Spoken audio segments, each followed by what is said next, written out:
ಎಲ್ಲರಿಗೂ ನಮಸ್ಕಾರ. ನಾನು ನಿಮ್ಮ ಚೆನ್ನ. ಈ ಒಂದು ವಿಡಿಯೋದಲ್ಲಿ 2024-25ನೇ ಸಾಲಿನ 7ನೇ ತರಗತಿಯ ಕನ್ನಡ ಗದ್ಯ ಭಾಗ 2ರ ಒಂದು ಪುಸ್ತಕದಲ್ಲಿರ್ತಕ್ಕಂತಹ ಸಂಪೂರ್ಣ ಉತ್ತರಗಳು ನೋಡ್ತಾ ಹೋಗೋಣ. ಈ ಒಂದು ವಿಡಿಯೋದಲ್ಲಿ ಒಂದೊಂದೇ ತಿಳಿಸ್ತಾ ಹೋಗ್ತೇನೆ. ಹಾಗಾಗಿ ಒಂದು ಮಾಹಿತಿ ಅಂತಕ್ಕಂಥ ಇಷ್ಟ ಆಯ್ತಾ? ಇಷ್ಟವಾದ್ರೆ ಒಂದು ಲೈಕ್ ಅನೇಕ ವಿಡಿಯೋ ತಲುಪುವ ಪ್ರೋತ್ಸಾಹ ತುಂಬ ಸಿಗುತ್ತೆ. ಇನ್ನೊಬ್ರು ಶೇರ್ ಮಾಡಿ, ಇನ್ನೊಬ್ರು ಸಾಧ್ಯ. ಇಂಥ ಅನೇಕ ವಿಡಿಯೋ ಚಾನಲ್ ಸಬ್ಸ್ಕ್ರೈಬ್ ಆಗಿ.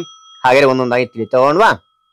ಈಗೇನ್ ತಿಳಿತಾ ಇದೀವಿ ಅಂದ್ರಿಗಿನ ಗದ್ಯ ಭಾಗದಲ್ಲಿ 5ನೇ ಒಂದು ಅಧ್ಯಾಯ ಇರತಕ್ಕಂತ ಭಾಗ 2ರಲ್ಲಿ ಪರಿಸರ ಸಮತೋಲನದ ಬಗ್ಗೆ ತಿಳಿತಾ ಇದೀವಿ. ಈ ಒಂದು ಪರಿಸರ ಸಮತೋಲನದಲ್ಲಿ ಅಭ್ಯಾಸಗಳು, ಪಠ್ಯಪೂರಕ ಅಧ್ಯಯನಗಳು ತರ್ತಾ ಇದೀವಿ. ಭಾಷಾ ಚಟುವಟಿಕೆ ಮತ್ತು ಅಭ್ಯಾಸಗಳ ಬಗ್ಗೆ ನಾನು ತಿಳಿಸ್ತಾ ಹೋಗ್ತೇನೆ. ರೈಟ್, ಹಾಗಾದ್ರೆ ಕವಿ ಪರಿಚಯ ತಿಳಿಸ್ತಾ ಹೋಗ್ತೇನೆ, ಯಾವ ರೀತಿ ನೋಟ್ಸ್ ಬರೆಯೋಕೆ ತಿಳಿಸ್ತಾ ಹೋಗ್ತೇನೆ. ಈ ಒಂದು ವಿವರಣೆ ಇಷ್ಟವಾದ್ರೆ ಲೈಕ್ ಮಾಡಿ, ಶೇರ್ ಮಾಡಿ, ಸಬ್ಸ್ಕ್ರೈಬ್ ಆಗೋದು ಮರಿಬೇಡಿ ಅಂತ ಹೇಳ್ತಾ ಯಾವ ರೀತಿ ನೋಟ್ಸ್ ಬರೆಯೋಕೆ ತಿಳಿಸ್ತಾ ಹೋಗ್ತೇನೆ. ಬನ್ನಿ. ಓಕೆ, ನೋಡಿ ಇಲ್ಲಿ ಚಿಕ್ಕನ ಅಕ್ಷರದಲ್ಲಿ ಗದ್ಯ 5 ಅಂತಕ್ಕಂಥದ್ದು ಬರ್ರಿ. ಪರಿಸರ ಸಮತೋಲನ ಅಂತಕ್ಕಂಥದ್ದು ಪಾಠದ ಶೀರ್ಷಿಕೆನ ದಪ್ಪನ ಅಕ್ಷರದಲ್ಲಿ ಬರೆದು ಕೆಳಗೆ ಅಂಡರ್ಲೈನ್ ಮಾಡಿ. ಅದಾದ ನಂತರ ಏನ್ ಮಾಡ್ತೀರಾ ಅಂದ್ರೆ ಯಾವ ದಿನಾಂಕ ಈ ಒಂದು ಪ್ರಶ್ನೋತ್ತರ ಬರ್ತಾ ಇರ್ತೀರಾ ಆ ದಿನಾಂಕವನ್ನು ಇಲ್ಲಿ ಮೆನ್ಷನ್ ಮಾಡಿ. ಓಕೆನಾ ಮಕ್ಳೇ? ಮೊದಲು ನಾವು ಅಭ್ಯಾಸಕ್ಕೆ ಹೋಗೋದು ಬೇಡ, ಮೊದಲು ಕವಿ ಪರಿಚಯ ಅಂತಕ್ಕಂಥ ತಿಳ್ಕೋಬೇಕಾಗುತ್ತೆ. ಕವಿ ಪರಿಚಯ ನೋಡಿದ್ರೆ ಕವಿ ಪರಿಚಯ ಕವಿ ಡಾಕ್ಟರ್ ಕೃಷ್ಣಾನಂದ ಕಾಮತ್. ಇಲ್ಲಿ ಕಾಣ್ತಾ ಇದಾರ, ಅವರೇನೆ. ಜನನ ಯಾವಾಗ ಆಯ್ತು ಅಂದ್ರೆ 29/9/1934 ಆಯ್ತು ಅಂತ ತಿಳಿಬಹುದು. ಆ ನಂತರ ಜನ್ಮಸ್ಥಳ ಹುಟ್ಟೂರು ಯಾವ್ದಂದ್ರೆ ಉತ್ತರ ಕನ್ನಡ ಜಿಲ್ಲೆಯ ಹೊನ್ನಾವರದಲ್ಲಿ ಆಯ್ತು ಅಂತಕ್ಕಂಥದ್ದು. ವೃತ್ತಿಯವರು ಅಧ್ಯಾಪಕರಾಗಿದ್ರು, ಕೆಲಸ ಮಾಡ್ತಾ ಇದ್ರು ಅಧ್ಯಾಪಕರಾಗಿ. ಅದ ನಂತರ ಇವರ ಕೃತಿಗಳ ಬಗ್ಗೆ ನಾವು ನೋಡಿದರೆ ನಾನು ಅಮೆರಿಕಾಗೆ ಹೋಗಿದ್ದೆ ಅಂತಕ್ಕಂಥದ್ದು, ಪ್ರಾಣಿ ಪರಿಸರ ಅಂತಕ್ಕಂಥದ್ದು, ಕೀಟ ಜಗತ್ತು ಅಂತಕ್ಕಂಥದ್ದು, ಪಶು ಪಕ್ಷಿ ಪ್ರಪಂಚ ಅಂತಕ್ಕಂಥದ್ದು, ಇರುವೆಯ ಇರವು ಅಂತಕ್ಕಂಥದ್ದು, ಸರ್ಪ ಸಂಕುಲ ಮತ್ತು ಕಾವಿಕಲೆ ಇತ್ಯಾದಿ ಇವು ಪ್ರಮುಖ ಕೃತಿಗಳು ಇವಾಗಿರ್ತಕ್ಕಂಥದ್ದು. ಓಕೆ ಓಕೆ ಇವರಿಗೆ ಅನೇಕ ಪ್ರಶಸ್ತಿಗಳು ಅಂದ್ರೆ ಪ್ರಮುಖವಾಗಿ ಯಾವ ಪ್ರಶಸ್ತಿ ಬಂದಿದೆ ಅಂತ ನೋಡೋದಾಗ್ಲಿ ರಾಜ್ಯ ಸಾಹಿತ್ಯ ಅಕಾಡೆಮಿ ಪ್ರಶಸ್ತಿ ಇವರಿಗೆ ಬಂದಿರತಕ್ಕಂಥದ್ದು. ಇವರು ನಿಧನ ಹೊಂದಿದ್ರು 20/2/2002 ಇವರು ನಿಧನ ಹೊಂದಿದ್ರು ಅಂತ ನೋಡ್ಬೋದು. ಓಕೆ, ಇಲ್ಲಿ ಮಕ್ಕಳು ಇಲ್ಲಿ ಅಭ್ಯಾಸ ಅಂತಿದೆ, ಹೌದಾ?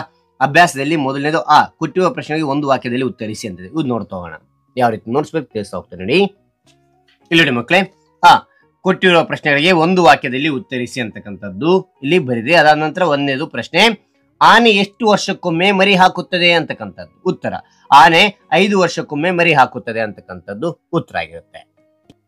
ಎರಡನೇ ನೋಡಿ, ಪ್ರಾಣಿಗಳ ನಡುವೆ ಯಾವುದಕ್ಕಾಗಿ ಸ್ಪರ್ಧೆ ನಡೆಯುತ್ತದೆ ಅಂತ ಕೇಳಿದರೆ, ಹೌದಾ?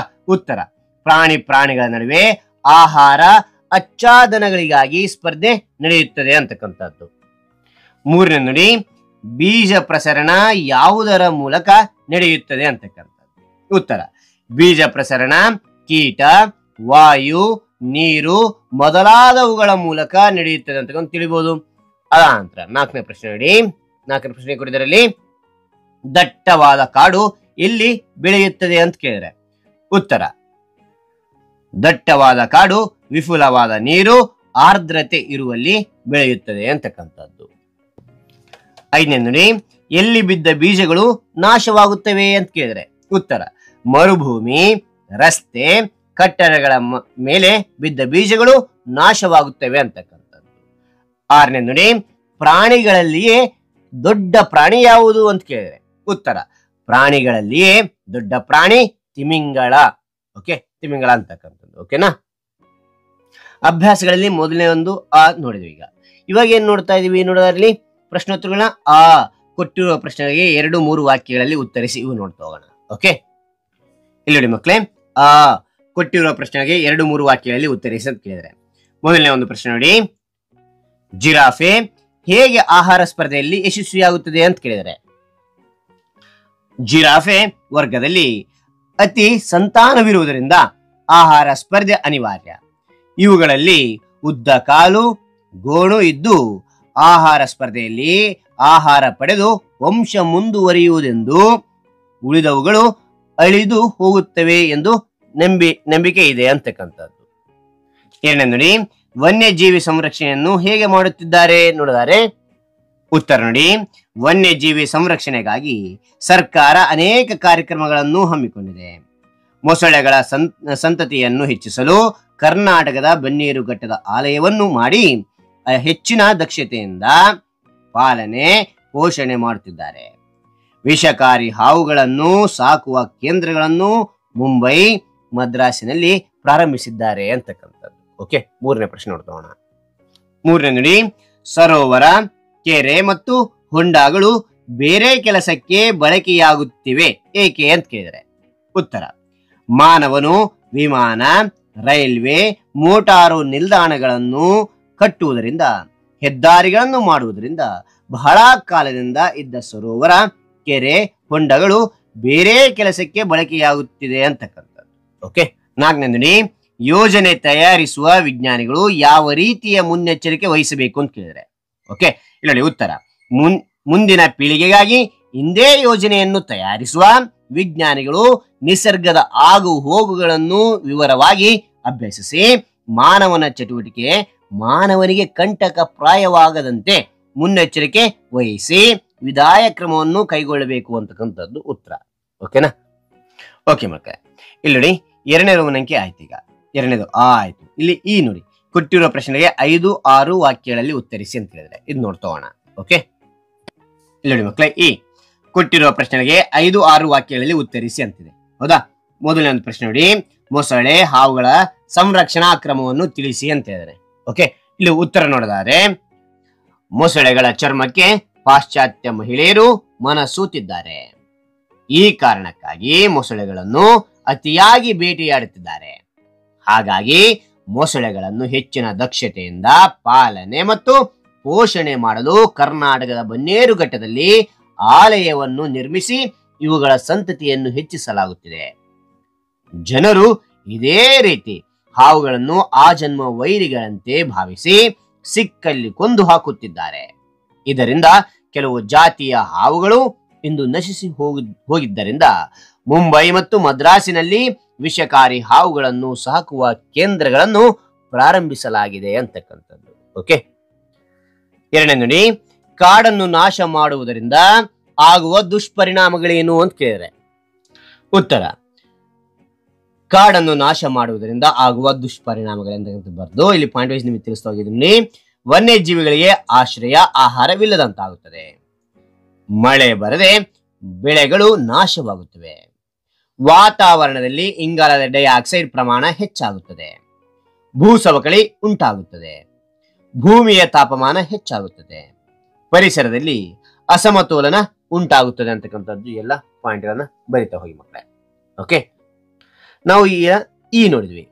ಮುಂದೆ ನೋಡ್ತಾ ಇದೀವಿ ಅಂತಂದ್ರೆ ನೋಡಿಲಿ, ಈ ಕೊಟ್ಟಿರುವ ಪದಗಳನ್ನು ಬಳಸಿ ಅರ್ಥಪೂರ್ಣ ವಾಕ್ಯಗಳನ್ನು ರಚಿಸಿ ಅಂತ ಕೇಳಿದ್ರೆ ಹೌದಾ? ಇಲ್ಲಿ ನೋಡಿ ಮಕ್ಕಳೇ, ಈ ಕೊಟ್ಟಿರುವ ಪದಗಳನ್ನು ಬಳಸಿ ಅರ್ಥಪೂರ್ಣ ವಾಕ್ಯಗಳನ್ನು ರಚಿಸಿ ಅಂತಕ್ಕಂಥ ಬರ್ದು. ಇಲ್ಲಿ ಮೊದಲನೇದು ನಿರ್ಮಾಣ. ನಮ್ಮ ಮನೆಯ ನಿರ್ಮಾಣವು ಅರ್ಧಕ್ಕೆ ನಿಂತಿದೆ ಅಂತಕ್ಕಂಥದ್ದು ನಿರ್ಮಾಣ ಅಂತಕ್ಕಂಥ ಪದ ಇದು ಇಲ್ಲಿ ಬಳಸಿದ್ವಿ. ಓಕೆ, ಅದಾದ ನಂತರ ಎರಡನೇದು ಶತಮಾನ. ಶತಮಾನಗಳಿಂದ ಬಂದ ನಮ್ಮ ಸಂಸ್ಕೃತಿಯನ್ನು ನಾವು ಉಳಿಸಿ ಬೆಳೆಸಬೇಕು ಅಂದ್ರೆ ಶತಮಾನ ಅಂತಕ್ಕಂಥ ಪದ ಇಲ್ಲಿ ಬಳಸಿದ್ವಿ.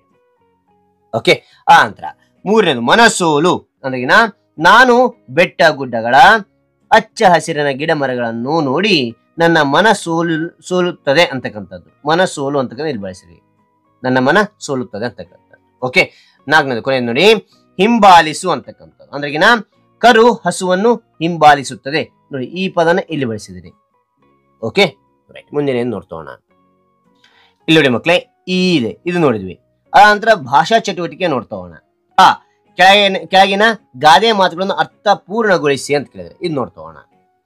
ಇಲ್ಲಿ ನೋಡಿ ಮಕ್ಕಳೇ, ಕೆಳಗಿನ ಗಾದೆ ಮಾತುಗಳನ್ನು ಅರ್ಥಪೂರ್ಣಗೊಳಿಸಿ ಅಂತ ಇಲ್ಲಿ ಬರ್ದು ಭಾಷಾ ಚಟುವಟಿಕೆ ಮೊದಲು ಬರ್ದು ಇದು ಬರ್ದು ಆನಂತರ ಇಲ್ಲಿ ಒಂದೊಂದಾಗಿ ನೋಡ್ತೋಣ.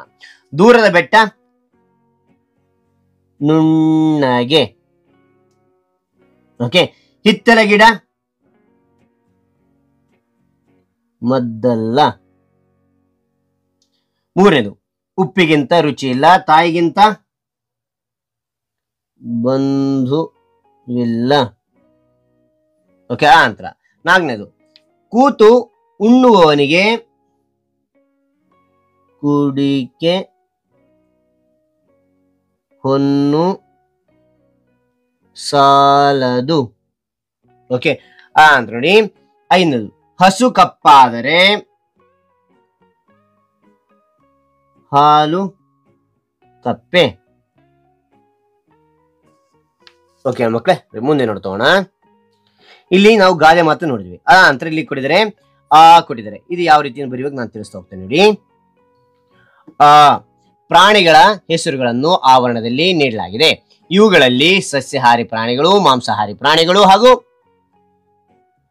ಮಿಶ್ರಹಾರಿ ಪ್ರಾಣಿಗಳನ್ನು ವರ್ಗೀಕರಿಸಿ ಬರೆಯಿರಿ ಅಂತದೆ. ಇಲ್ಲಿ ಕೊಟ್ಟಿದ್ದಾರೆ, ಇಲ್ಲಿ ಏನು ಕೊಟ್ಟಿದ್ದಾರೆ ಅಂದ್ರಿಗಿನ ಸಸ್ಯಾಹಾರಿ ಪ್ರಾಣಿ ಇದೆ, ಮಾಂಸಾಹಾರಿ ಪ್ರಾಣಿ ಇದೆ ಮತ್ತು ಮಿಶ್ರಹಾರಿ ಪ್ರಾಣಿ ಇದೆ. ಇದನ್ನ ಸಪರೇಟ್ ಆಗಿ ನಾವು ಬರೀತಾ ಹೋಗ್ಬೇಕು ಮಕ್ಕಳೇ. Okay right. ಇಲ್ಲಿ ನೋಡಿ, ಇಲ್ಲಿ ಮೊದಲು ಇಲ್ಲಿ ಬರ್ಕೋರಿ ಸಸ್ಯಾಹಾರಿ ಪ್ರಾಣಿಗಳಂತೇಳಿ, ಮಾಂಸಾಹಾರಿ ಪ್ರಾಣಿಗಳಂತೇಳಿ, ಮಿಶ್ರಹಾರಿ ಪ್ರಾಣಿಗಳಂತ ಬರ್ಕೋರಿ. ಇಲ್ಲಿ ಸಸ್ಯಾಹಾರಿ ಪ್ರಾಣಿಗಳು ಯಾವ್ಯಾವ ಅಂದ್ರಿಗಿನ ಇಲ್ಲಿ ಆನೆ, ಮೊಲ, ಜಿಂಕೆ, ಹಸು, ಒಂಟೆ, ಕುದುರೆ ಅಂತಕ್ಕಂಥದ್ದು. ಮಾಂಸಾಹಾರಿ ಪ್ರಾಣಿಗಳು ಯಾವ ಅಂದ್ರಿಗಿನ ಇಲ್ಲಿ ನೋಡ್ಬೇಕು. ಇಲ್ಲಿ ಯಾವ ಮಾಂಸಾಹಾರಿ ಪ್ರಾಣಿ ಅಂದ್ರೆ ಹುಲಿ, ಚಿರತೆ, ಸಿಂಹ, ತೋಳ, ಮೊಸಳೆ ಅಂತಕ್ಕಂಥದ್ದು. ಅಂದ್ರ ಮಿಶ್ರ ಪ್ರಾಣಿಗಳು ಯಾವಂದ್ರಿನ ಮಾಂಸಾಹಾರಿ ತಿಂದರೆ, ಸಸ್ಯಾಹಾರಿ ತಿಂದರೆ. ಯಾವ ಅಂತ ಪ್ರಾಣಿಗಳಂದ್ರೆ ನಾಯಿ ಅಂತಕ್ಕಂಥದ್ದು, ಮಾನವ ಅಂತಕ್ಕಂಥದ್ದು, ಬೆಕ್ಕು ಅಂತಕ್ಕಂಥದ್ದು. ಎರಡು ಮಾಂಸಾಹಾರಿನ ತಿಂತಾರೆ, ಇಲ್ಲಿ ಸಸ್ಯಾಹಾರಿನೂ ತಿಂತಕ್ಕಂಥ ಪ್ರಾಣಿಗಳು. ಓಕೆ, ಇಲ್ಲಿ ಆ ನಂತರ ಇ ಅಂತಕ್ಕಂಥದ್ದು. ಇಲ್ಲಿ ಇ ಏನ್ ಕೊಡಿದ್ರೆ ನೋಡ್ತೋಣ ಮಕ್ಕಳ. ಇಲ್ಲಿ ನೋಡಿ, ಕೆಳಗೆ ಸಸ್ಯಗಳಿಗೆ ಸಂಬಂಧಿಸಿದ ಮತ್ತು ನೀರಿಗೆ ಸಂಬಂಧಿಸಿದ ಪದಗಳನ್ನು ನೀಡಲಾಗಿದೆ. ಸಸ್ಯಗಳಿಗೆ ಸಂಬಂಧಿಸಿದ ಪದಗಳಿಗೆ ನೀಲಿ ಶಾಯಿಯಲ್ಲೂ, ನೀರಿಗೆ ಸಂಬಂಧಿಸಿದ ಪದಗಳಿಗೆ ಕೆಂಪು ಶಾಯಿಯಲ್ಲೂ ವೃತ್ತ ಹಾಕಿ ಎರಡು ಗುಂಪಿನ ಪದಗಳನ್ನು ಪ್ರತ್ಯೇಕವಾಗಿ ಅಕಾರಾದಿ ಕ್ರಮದಲ್ಲಿ ಜೋಡಿಸಿ ಅಂತ ಹೇಳಿದ್ರೆ. ಓಕೆ, ಇಲ್ಲಿ ನೋಡಿ ಮಕ್ಕಳೇ, ಸಸ್ಯಗಳಿಗೆ ಸಂಬಂಧಿಸಿದ ಪದ ನೀಲಿ ಶಾಯಿ ಬಳಸಬೇಕು, ನೀರಿಗೆ ಸಂಬಂಧಿಸಿದ ಪದ ಇದ್ರೆ ಕೆಂಪು ಶಾಯಿಲಿ ಬಳಸ್ಬೇಕಂತೆ. ಇಲ್ಲಿ ನಿಮಗೆ ತಿಳಿಸ್ತಾ ಹೋಗಿದೆ ನಿಮ್ಮಗಳೇ. ಇಲ್ಲಿ ಕಾಣ್ತಾ ಇದೆಯಾ? ಸಸ್ಯಗಳಿಗೆ ಸಂಬಂಧಿಸಿದ ಪದಗಳಿದ್ರೆ ಏನೇನು ಮಾಡ್ಬೇಕಂದ್ರೆ ಅಕಾರಾದಿ ನಾವು ಬರೀಬೇಕಾಗುತ್ತೆ. ಆಲಿಂದ ಪದಗಳು ಸ್ಟಾರ್ಟ್ ಆಗ್ತಾವೆ ನೋಡ್ಕೋಬೇಕು. ಆಲಿಂದ ಪದಗಳು ಸ್ಟಾರ್ಟ್ ಆಗಲ್ಲ. ಈ ನೋಡಿದ್ರೆ ಕಾಲಿಂದ ಸ್ಟಾರ್ಟ್ ಆಗುತ್ತೆ. ಓಕೆನಾ?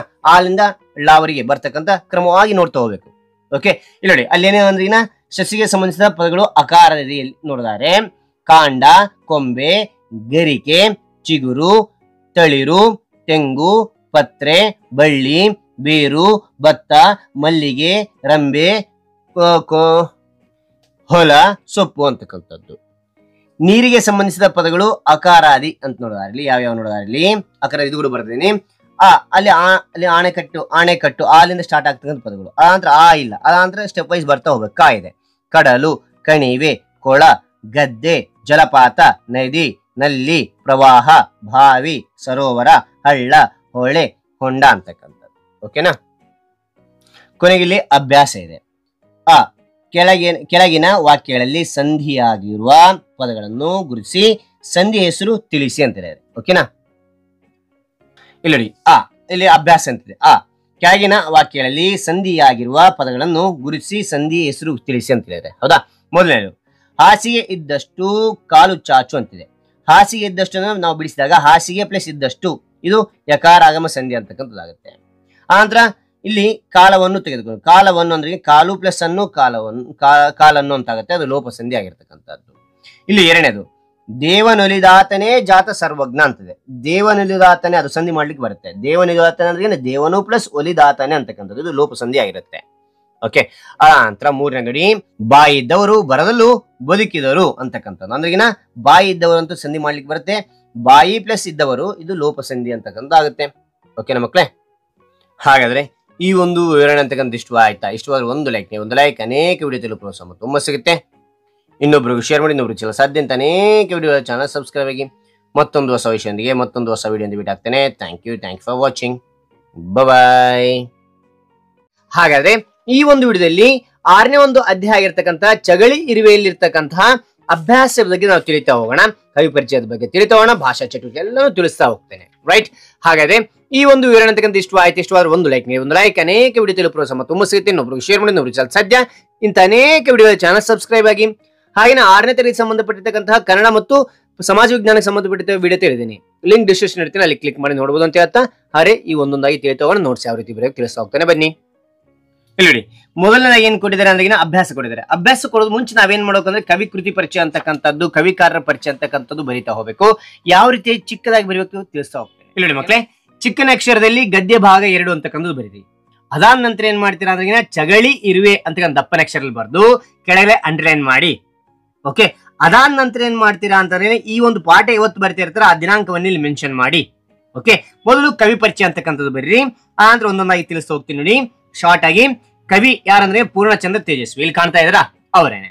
ಜನನ ಯಾವಾಗ ಆಯ್ತು ಅಂದ್ರೆ 1938 ಸೆಪ್ಟೆಂಬರ್ 8 ಆಯ್ತು ಅಂತಕ್ಕಂಥದ್ದು. ಜನ್ಮಸ್ಥಳ ಅಂದ್ರೆ ಶಿವಮೊಗ್ಗದಲ್ಲಿ ಆಯ್ತು ಅಂತಕ್ಕಂಥದ್ದು. ಹವ್ಯಾಸ ತೋಟಗಾರಿಕೆ, ಛಾಯಾಗ್ರಹಣ, ಬರಹ ಅಂತಕ್ಕಂಥದ್ದು. ಅನಂತರ ಕೃತಿಯ ಪ್ರಕಾರಗಳು ಅಂದ್ರೆ ಯಾವ್ಯಾವ ಕೃತಿಯ ಪ್ರಕಾರಗಳಿವೆ ಅವ್ರು ನೋಡಿದಾರೆ. ಇಲ್ಲಿ ಕತೆ ಬರೀತಕ್ಕಂಥದ್ದು, ಕವಿತೆ, ನಾಟಕ, ಕಾದಂಬರಿ, ವೈಚಾರಿಕ ಲೇಖನಗಳು, ಪರಿಸರದ ಬಗ್ಗೆ, ಶಿಕಾರಿ ಸಂಬಂಧಿತ ಬರಹದ ಬಗ್ಗೆ, ಇತಿಹಾಸದ ಬಗ್ಗೆ, ತತ್ವಜ್ಞಾನ, ಮಾನವಶಾಸ್ತ್ರ ಇತ್ಯಾದಿ ಬಗ್ಗೆ ಇವರು ಬರೆದಿರ್ತಕ್ಕಂಥ ಕೃತಿಯ ಪ್ರಕಾರಗಳು ನೋಡಿದ್ದಾರೆ. ಇವರೊಂದು ಕೃತಿಗಳು ನೋಡಿದಾರೆ. ಯಾವ್ಯಾವ ರೀತಿಯ ಕೃತಿಗಳು ಬರೆದಿದ್ದಾರೆ ಒಂದೊಂದಾಗಿ ಹೆಸರು ತಿಳಿಸ್ತಾ ಹೋಗ್ತೇನೆ ನೋಡಿ. ಇಲ್ಲಿ ಕಾರ್ವಾಲೋ, ಅಬಚೂರಿನ ಪೋಸ್ಟ್ ಆಫೀಸ್, ಕಿರಗೂರಿನ ಗಯ್ಯಾಳಿಗಳು, ತಬರನ ಕತೆ, ಮಾಯಾಲೋಕ, ಚಿದಂಬರ ರಹಸ್ಯ, ಪರಿಸರದ ಕತೆ, ಜುಗಾರಿ ಕ್ರಾಸ್, ಅಣ್ಣನ ನೆನಪು ಇತ್ಯಾದಿಗಳು ಬರೀತಕ್ಕಂಥದ್ದು. ಓಕೆ, ಇವರೊಂದು ಪ್ರಶಸ್ತಿ ಪುರಸ್ಕಾರಗಳ ಬಗ್ಗೆ ನೋಡಿದಾರೆ. ಇವ್ರದ್ದು ಏನ್ ನೋಡಿದಾರೆ? ಕರ್ನಾಟಕ ಸಾಹಿತ್ಯ ಅಕಾಡೆಮಿ ಪ್ರಶಸ್ತಿ ಬಂದಿರತಕ್ಕಂಥದ್ದು, ಕೇಂದ್ರ ಸಾಹಿತ್ಯ ಅಕಾಡೆಮಿ ಪ್ರಶಸ್ತಿ ಬಂದಿರತಕ್ಕಂಥದ್ದು, ಭಾರತೀಯ ಭಾಷಾ ಪರಿಷತ್ ಪ್ರಶಸ್ತಿ ಬಂದಿರತಕ್ಕಂಥದ್ದು, ಪಂಪ ಪ್ರಶಸ್ತಿ ಬಂದಿರತಕ್ಕಂಥದ್ದು. ಯಾವ್ದಕ್ಕೋಸ್ಕರ ಅಂದ್ರೆ ಸಮಗ್ರ ಸಾಹಿತ್ಯಕ್ಕೆ ಸಂಬಂಧಪಟ್ಟಿರ್ತಕ್ಕಂಥ ಒಂದು ವಿಷಯಕ್ಕೆ ಪಂಪ ಪ್ರಶಸ್ತಿ. ನಿಧನ ನೋಡಿದರೆ 5 ಏಪ್ರಿಲ್ 2007 ಇವರು ನಿಧನರಾದ್ರು ಅಂತ ನೋಡ್ಬೋದು. ಇವ್ರು ಯಾರು ಅಂತ ನಮ್ಮ ರಾಷ್ಟ್ರಕವಿ ಕುವೆಂಪು ಇದಾರಲ್ಲ, ಅವರ ಮಗನೇ ಇವರು. ಓಕೆನಾ? ಇಲ್ಲಿ ಅಭ್ಯಾಸ ಅಂತ ಕೊಟ್ಟಿದ್ದಾರೆ. ಕೊಟ್ಟಿರುವ ಪ್ರಶ್ನೆಗಳಿಗೆ ಒಂದು ವಾಕ್ಯದಲ್ಲಿ ಉತ್ತರಿಸಿ ಅಂತಕ್ಕಂತ ಕೊಟ್ಟಿದ್ದಾರೆ. ಮೊದಲನೇ ಪ್ರಶ್ನೆ ನೋಡಿ, ಕೊಟ್ಟೆ ಎಂದರೇನು ಅಂತ ಕೇಳಿದರೆ ಉತ್ತರ: ಎಲೆಗಳನ್ನು ಒಂದಕ್ಕೊಂದು ಸೇರಿಸಿ ಚಗಳಿ ಇರುವೆಗಳು ಕಟ್ಟುವ ಗೂಡಿಗೆ ಕೊಟ್ಟೆ ಎನ್ನುತ್ತಾರೆ ಅಂತಕ್ಕಂಥ ಉತ್ತರ. ಓಕೆನಾ? ಅಂತ ಎರಡನೇ ನೋಡಿ, ಚಗಳಿ ಇರುವೆಗಳು ಎಲೆಗಳನ್ನು ಅಂಟಿಸಲು ಏನನ್ನು ಬಳಸುತ್ತವೆ ಅಂತ ಕೇಳಿದರೆ ಓಕೆನಾ? ಉತ್ತರ: ಚಗಳಿ ಇರುವೆಗಳು ಎಲೆಗಳನ್ನು ಅಂಟಿಸಲು ಲಾರ್ವಾಗಳನ್ನು ಬಳಸುತ್ತವೆ ಅಂತಕ್ಕಂಥ ನೋಡ್ಬೋದು. ಓಕೆ, ಮುಂದೆ ನೋಡ್ತೋಣ. ಚಗಳಿ ಇರುವೆಗಳು ತಮ್ಮ ಸಂಗಡಿಗರಿಗೆ ಯಾವ ರಾಸಾಯನಿಕದ ಮೂಲಕ ಸಂದೇಶಗಳನ್ನು ತಲುಪಿಸುತ್ತವೆ ಅಂದ್ರಿನ ಉತ್ತರ: ಇವು ತಮ್ಮ ಸಂಗಡಿಗರಿಗೆ ಫಿರಮೋನ್ ರಾಸಾಯನಿಕವನ್ನು ಗಾಳಿಯಲ್ಲಿ ಸಿಂಪಡಿಸುವುದರ ಮೂಲಕ ಸಂದೇಶಗಳನ್ನು ತಲುಪಿಸುತ್ತವೆ ಅಂತಕ್ಕಂಥದ್ದು. ಓಕೆನಾ ಮಕ್ಕಳೇ? ನಾಲ್ಕನೇ ನೋಡಿ, ಚಗಳಿ ಇರುವೆಗಳಂತೆಯೇ ಸಂಘ ಜೀವನವನ್ನು ನಡೆಸುವ ಇತರ ಜೀವಿಗಳು ಯಾವುವು ಅಂತ ಕೇಳಿದರೆ ಓಕೆನಾ? ಉತ್ತರ: ಚಗಳಿ ಇರುವೆಗಳಂತೆಯೇ ಸಂಘ ಜೀವನವನ್ನು ನಡೆಸುವ ಇತರ ಜೀವಿಗಳು ಜೇನುಹುಳು, ಕರಿಗೊದ್ದ, ಕೆಂಪು ಇರುವೆ ಇತ್ಯಾದಿ ಅಂತ ನೋಡ್ಬೋದು. ಓಕೆನಾ ಮಕ್ಕಳೇ? ಇಲ್ಲಿ ನೋಡಿ, ಇಲ್ಲಿ ನೋಡಿದ್ವಿ. ಈಗ ಏನ್ ನೋಡ್ತಾ ಇದೀವಿ ಅಂದ್ರೆ ಕೊಟ್ಟಿರುವ ಪ್ರಶ್ನೆಗೆ 2-3 ವಾಕ್ಯಗಳಲ್ಲಿ ಉತ್ತರಿಸಿ ಕೊಡಿದ್ದಾರೆ. ಇವ್ನು ನೋಡ್ತಾ ಹೋಗೋಣ. ಓಕೆ, ಇಲ್ಲಿ ನೋಡಿ ಮಕ್ಕಳೇ, ಕೊಟ್ಟಿರುವ ಪ್ರಶ್ನೆಗೆ 2-3 ವಾಕ್ಯಗಳಲ್ಲಿ ಉತ್ತರಿಸಿ ಇದೆ. ಹೌದಾ? ಆ ರೀತಿಯಾಗಿ ಬರೆದು ಮೊದಲನೇ ಒಂದು ಪ್ರಶ್ನೆ ನೋಡಿ. ಇದರಲ್ಲಿ ಚಗಳಿ ಇರುವೆಗಳ ಶಿಸ್ತಿಗೆ ಒಂದು ಉದಾಹರಣೆ ಕೊಡಿ ಅಂತ ಕೇಳಿದರೆ. ಹೌದಾ? ಇಲ್ಲಿ ಉತ್ತರ ನೋಡಿ, ಚಗಳಿ ಇರುವೆಗಳು ಶಿಸ್ತಿನ ಸಿಪಾಯಿಯಂತೆ ಕೆಲಸ ಮಾಡುತ್ತವೆ. ಅವು ಕೊಟ್ಟೆಯನ್ನು ಕಟ್ಟುವ ರೀತಿಯನ್ನು ನೋಡಿದರೆ ನಿಜವಾಗಿಯೂ ಆಶ್ಚರ್ಯವಾಗುತ್ತವೆ. 100 ಇರುವೆಗಳು ಸೇರಿ ಎಲೆಯನ್ನು ಬಗ್ಗಿಸಿ ಒಂದರ ಕಾಲನ್ನು ಇನ್ನೊಂದು ಹಿಡಿದುಕೊಂಡು ಜೋತಾಡುತ್ತಾ ಕೊಟ್ಟೆಯನ್ನು ಕಟ್ಟುತ್ತವೆ ಅಂತಕ್ಕಂಥದ್ದು. ಎರಡನೇ ನೋಡಿ, ಕೆಲಸಗಾರ ಇರುವೆಗಳ ಕೆಲಸವೇನು ಅಂತ ಕೇಳಿದರೆ ಉತ್ತರ: ಕೆಲಸಗಾರ ಇರುವೆಗಳು ತಿಗಣೆ ಮತ್ತು ಜಿಗಿ ಹುಳುಗಳನ್ನು ಹಿಡಿದು ತಂದು ತಾವು ಕೊಟ್ಟೆ ಕಟ್ಟಿದ ಮರದ ಕೊಂಬೆಗಳ ಮೇಲೆ ಅವುಗಳನ್ನು ಸಾಕುತ್ತವೆ. ಆ ಕೀಟಗಳ ಎಂಜಲು ಮಧುರವಾಗಿರುವುದರಿಂದ ಇರುವೆಗಳ ಆಹಾರ ಆಗುತ್ತವೆ ಅಂತಕ್ಕಂಥದ್ದು. ಓಕೆನಾ? ಮೂರನೇ ನೋಡಿ, ಚಗಳಿ ಇರುವೆಗಳನ್ನು ಹಿಮ್ಮೆಟ್ಟಿಸುವುದು ಮನುಷ್ಯನಿಗೂ ಕಷ್ಟ. ಏಕೆ ಅಂತ ಕೇಳಿದ್ರೆ ಉತ್ತರ: ಚಗಳಿ ಇರುವೆಗಳಲ್ಲಿ ಧೈರ್ಯ, ಶಿಸ್ತು, ಒಗ್ಗಟ್ಟು ಇರುವುದರಿಂದ ಇವುಗಳನ್ನು ಹಿಮ್ಮೆಟ್ಟಿಸುವುದು ಮನುಷ್ಯನಿಗೂ ಕಷ್ಟ. ಇವುಗಳನ್ನು ಹಿಡಿಯಲು ಹೋದರೆ ಅವು ಓಡುವುದಿಲ್ಲ, ಬದಲಿಗೆ ತಿರುಗಿ ನಿಂತು ನೆಗೆದು ಕಚ್ಚಲು ಸಿದ್ಧವಾಗುತ್ತವೆ ಅಂತಕ್ಕಂಥದ್ದು. ಓಕೆನಾ ಮಕ್ಕಳೇ? ಇಲ್ಲಿ ನೋಡಿ, ಈಗ ಇದು ನೋಡಿದ್ವಿ. ಈಗ ಏನ್ ನೋಡ್ತಾ ಇದೀವಿ ಅಂತಂದ್ರೆ ನೋಡಿ, ಇಲ್ಲಿ ಕೊಟ್ಟಿರುವ ಪ್ರಶ್ನೆಗಳಿಗೆ 5-6 ವಾಕ್ಯಗಳಲ್ಲಿ ಉತ್ತರಿಸಿದೆ. ಇದು ನೋಡ್ತಾ ಹೋಗೋಣ. ಓಕೆ, ಇಲ್ಲಿ ನೋಡಿ ಮಕ್ಕಳೇ, ಕೊಟ್ಟಿರುವ ಪ್ರಶ್ನೆಗಳಿಗೆ 5-6 ವಾಕ್ಯಗಳಲ್ಲಿ ಉತ್ತರಿಸಿ ಅಂತಿದೆ. ಹೌದಾ? ಮೊದಲನೇ ಪ್ರಶ್ನೆ ಏನ್ ಕೊಟ್ಟಿದ್ದಾನೆ ಇದರಲ್ಲಿ ಅಂದ್ರೆ ಚಗಳಿ ಇರುವೆಗಳು ತಮ್ಮ ಗೂಡನ್ನು ಹೇಗೆ ನಿರ್ಮಿಸುತ್ತವೆ, ಹೆಂಗ್ ನಿರ್ಮಾಣ ಮಾಡ್ತದೆ ಅಂತಕ್ಕಂತ ಕೇಳಿದ್ದಾರೆ. ನೋಡ್ತಾ ಹೋಗೋಣ ಉತ್ತರ. ಚಗಳಿ ಇರುವೆಗಳು ಎಲ್ಲಿ ಗೂಡನ್ನು ಕಟ್ಟಬೇಕೆಂದು ನಿರ್ಧರಿಸಿ ಆ ಎಲೆಯನ್ನು ಬಗ್ಗಿಸಲು 100 ಇರುವೆಗಳು ಜಮಾಯಿಸುತ್ತವೆ. ನಂತರ ಮೊದಲು 2-3 ಅಕ್ಕಪಕ್ಕದ ಎಲೆಗಳನ್ನು ಸೇರಿಸಿ ಪೊಟ್ಟಣ ಕಟ್ಟಿದಂತೆ ಗೂಡು ಕಟ್ಟುತ್ತವೆ. ನಂತರ ಅಕ್ಕಪಕ್ಕದ ಹಲವಾರು ಎಲೆಗಳನ್ನು ಹೊಂದಿಸಿ ಮಾಳಿಗೆಗಳನ್ನು ನಿರ್ಮಿಸುತ್ತಾ ಗೂಡನ್ನು ದೊಡ್ಡದಾಗಿ ಮಾಡುತ್ತವೆ.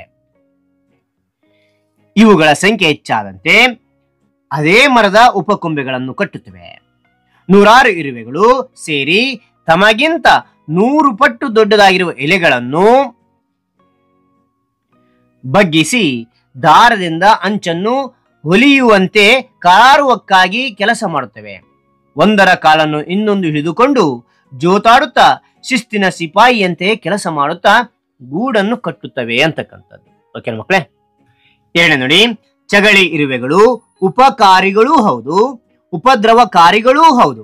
ಈ ಹೇಳಿಕೆಯನ್ನು ವಿವರಿಸಿ ಅಂತಕ್ಕಂಥದ್ದು. ಉತ್ತರ: ಚಗಳಿ ಇರುವೆಗಳು ತಮ್ಮ ಆಹಾರಕ್ಕಾಗಿ ಲಕ್ಷಾಂತರ ಕೀಟಗಳನ್ನು ಹಿಡಿದು ತಂದು ಕೊಲ್ಲುವುದರಿಂದ ಸಹಾಯ ಮಾಡಿದಂತಾಗುತ್ತದೆ. ಈ ಕೀಟಗಳಿಂದ ಆಗುವ ಹಾನಿ ತಪ್ಪಿಸಿ ಇರುವೆಗಳು ರೈತನಿಗೆ ಉಪಕಾರಿ ಎನಿಸಿಕೊಳ್ಳುತ್ತವೆ. ಹಾಗೆಯೇ ಜಿಗಿ ಹುಳುಗಳನ್ನು, ತಿಗಣಿಗಳನ್ನು, ಗೂಡು ಮಾಡಿರುವ ಮರ ಗಿಡಗಳೆಲ್ಲ ತಂದಿಟ್ಟು ಸಾಕುವುದರಿಂದ ಈ ಉಪದ್ರವಕಾರಿ ಕೀಟ ತೊಂದರೆ ಕೊಡುತ್ತವೆ. ಆದ್ದರಿಂದ ಚಗಳಿ ಇರುವೆಗಳು ಉಪಕಾರಿಯೂ ಹೌದು ಉಪದ್ರವಕಾರಿಗಳೂ ಹೌದು ಎಂಬುದನ್ನು ತಿಳಿಯಬಹುದು ಅಂತಕ್ಕಂಥದ್ದು. ಮೂರನೇ ನೋಡಿ, ಕಷ್ಟಕ್ಕೆ ಹೆದರಿ ಓಡಬಾರದು, ತಿರುಗಿ ನಿಂತು ಎದುರಿಸಬೇಕೆಂಬ ಸಂದೇಶವನ್ನು ನಾವು ಇರುವೆ ಜೀವನದಿಂದ ಹೇಗೆ ಕಲಿಯಬಹುದು ಅಂತ ಕೇಳಿದರೆ, ಉತ್ತರ: ಮನುಷ್ಯನು ಚಗಳಿ ಇರುವೆಗಳನ್ನು ಹಿಡಿಯಲು ಹೋದ್ರೆ ಓಡಿ ಹೋಗುವುದಿಲ್ಲ, ಬದಲಾಗಿ ತಿರುಗಿ ನಿಲ್ಲುತ್ತವೆ ಮತ್ತು ಕಚ್ಚಲು ಸಿದ್ಧವಾಗುತ್ತವೆ. ಫೆರಮೋನ್ ಎಂಬ ರಾಸಾಯನಿಕವನ್ನು ಗಾಳಿಯಲ್ಲಿ ಸಿಂಪಡಿಸಿ ಇತರೆ ಇರುವೆಗಳನ್ನು ಕರೆಯುತ್ತವೆ. ನೂರಾರು ಇರುವೆಗಳು ಯುದ್ಧಕ್ಕೆ ಸನ್ನದ್ಧರಾದಂತೆ ನಿಲ್ಲುತ್ತವೆ.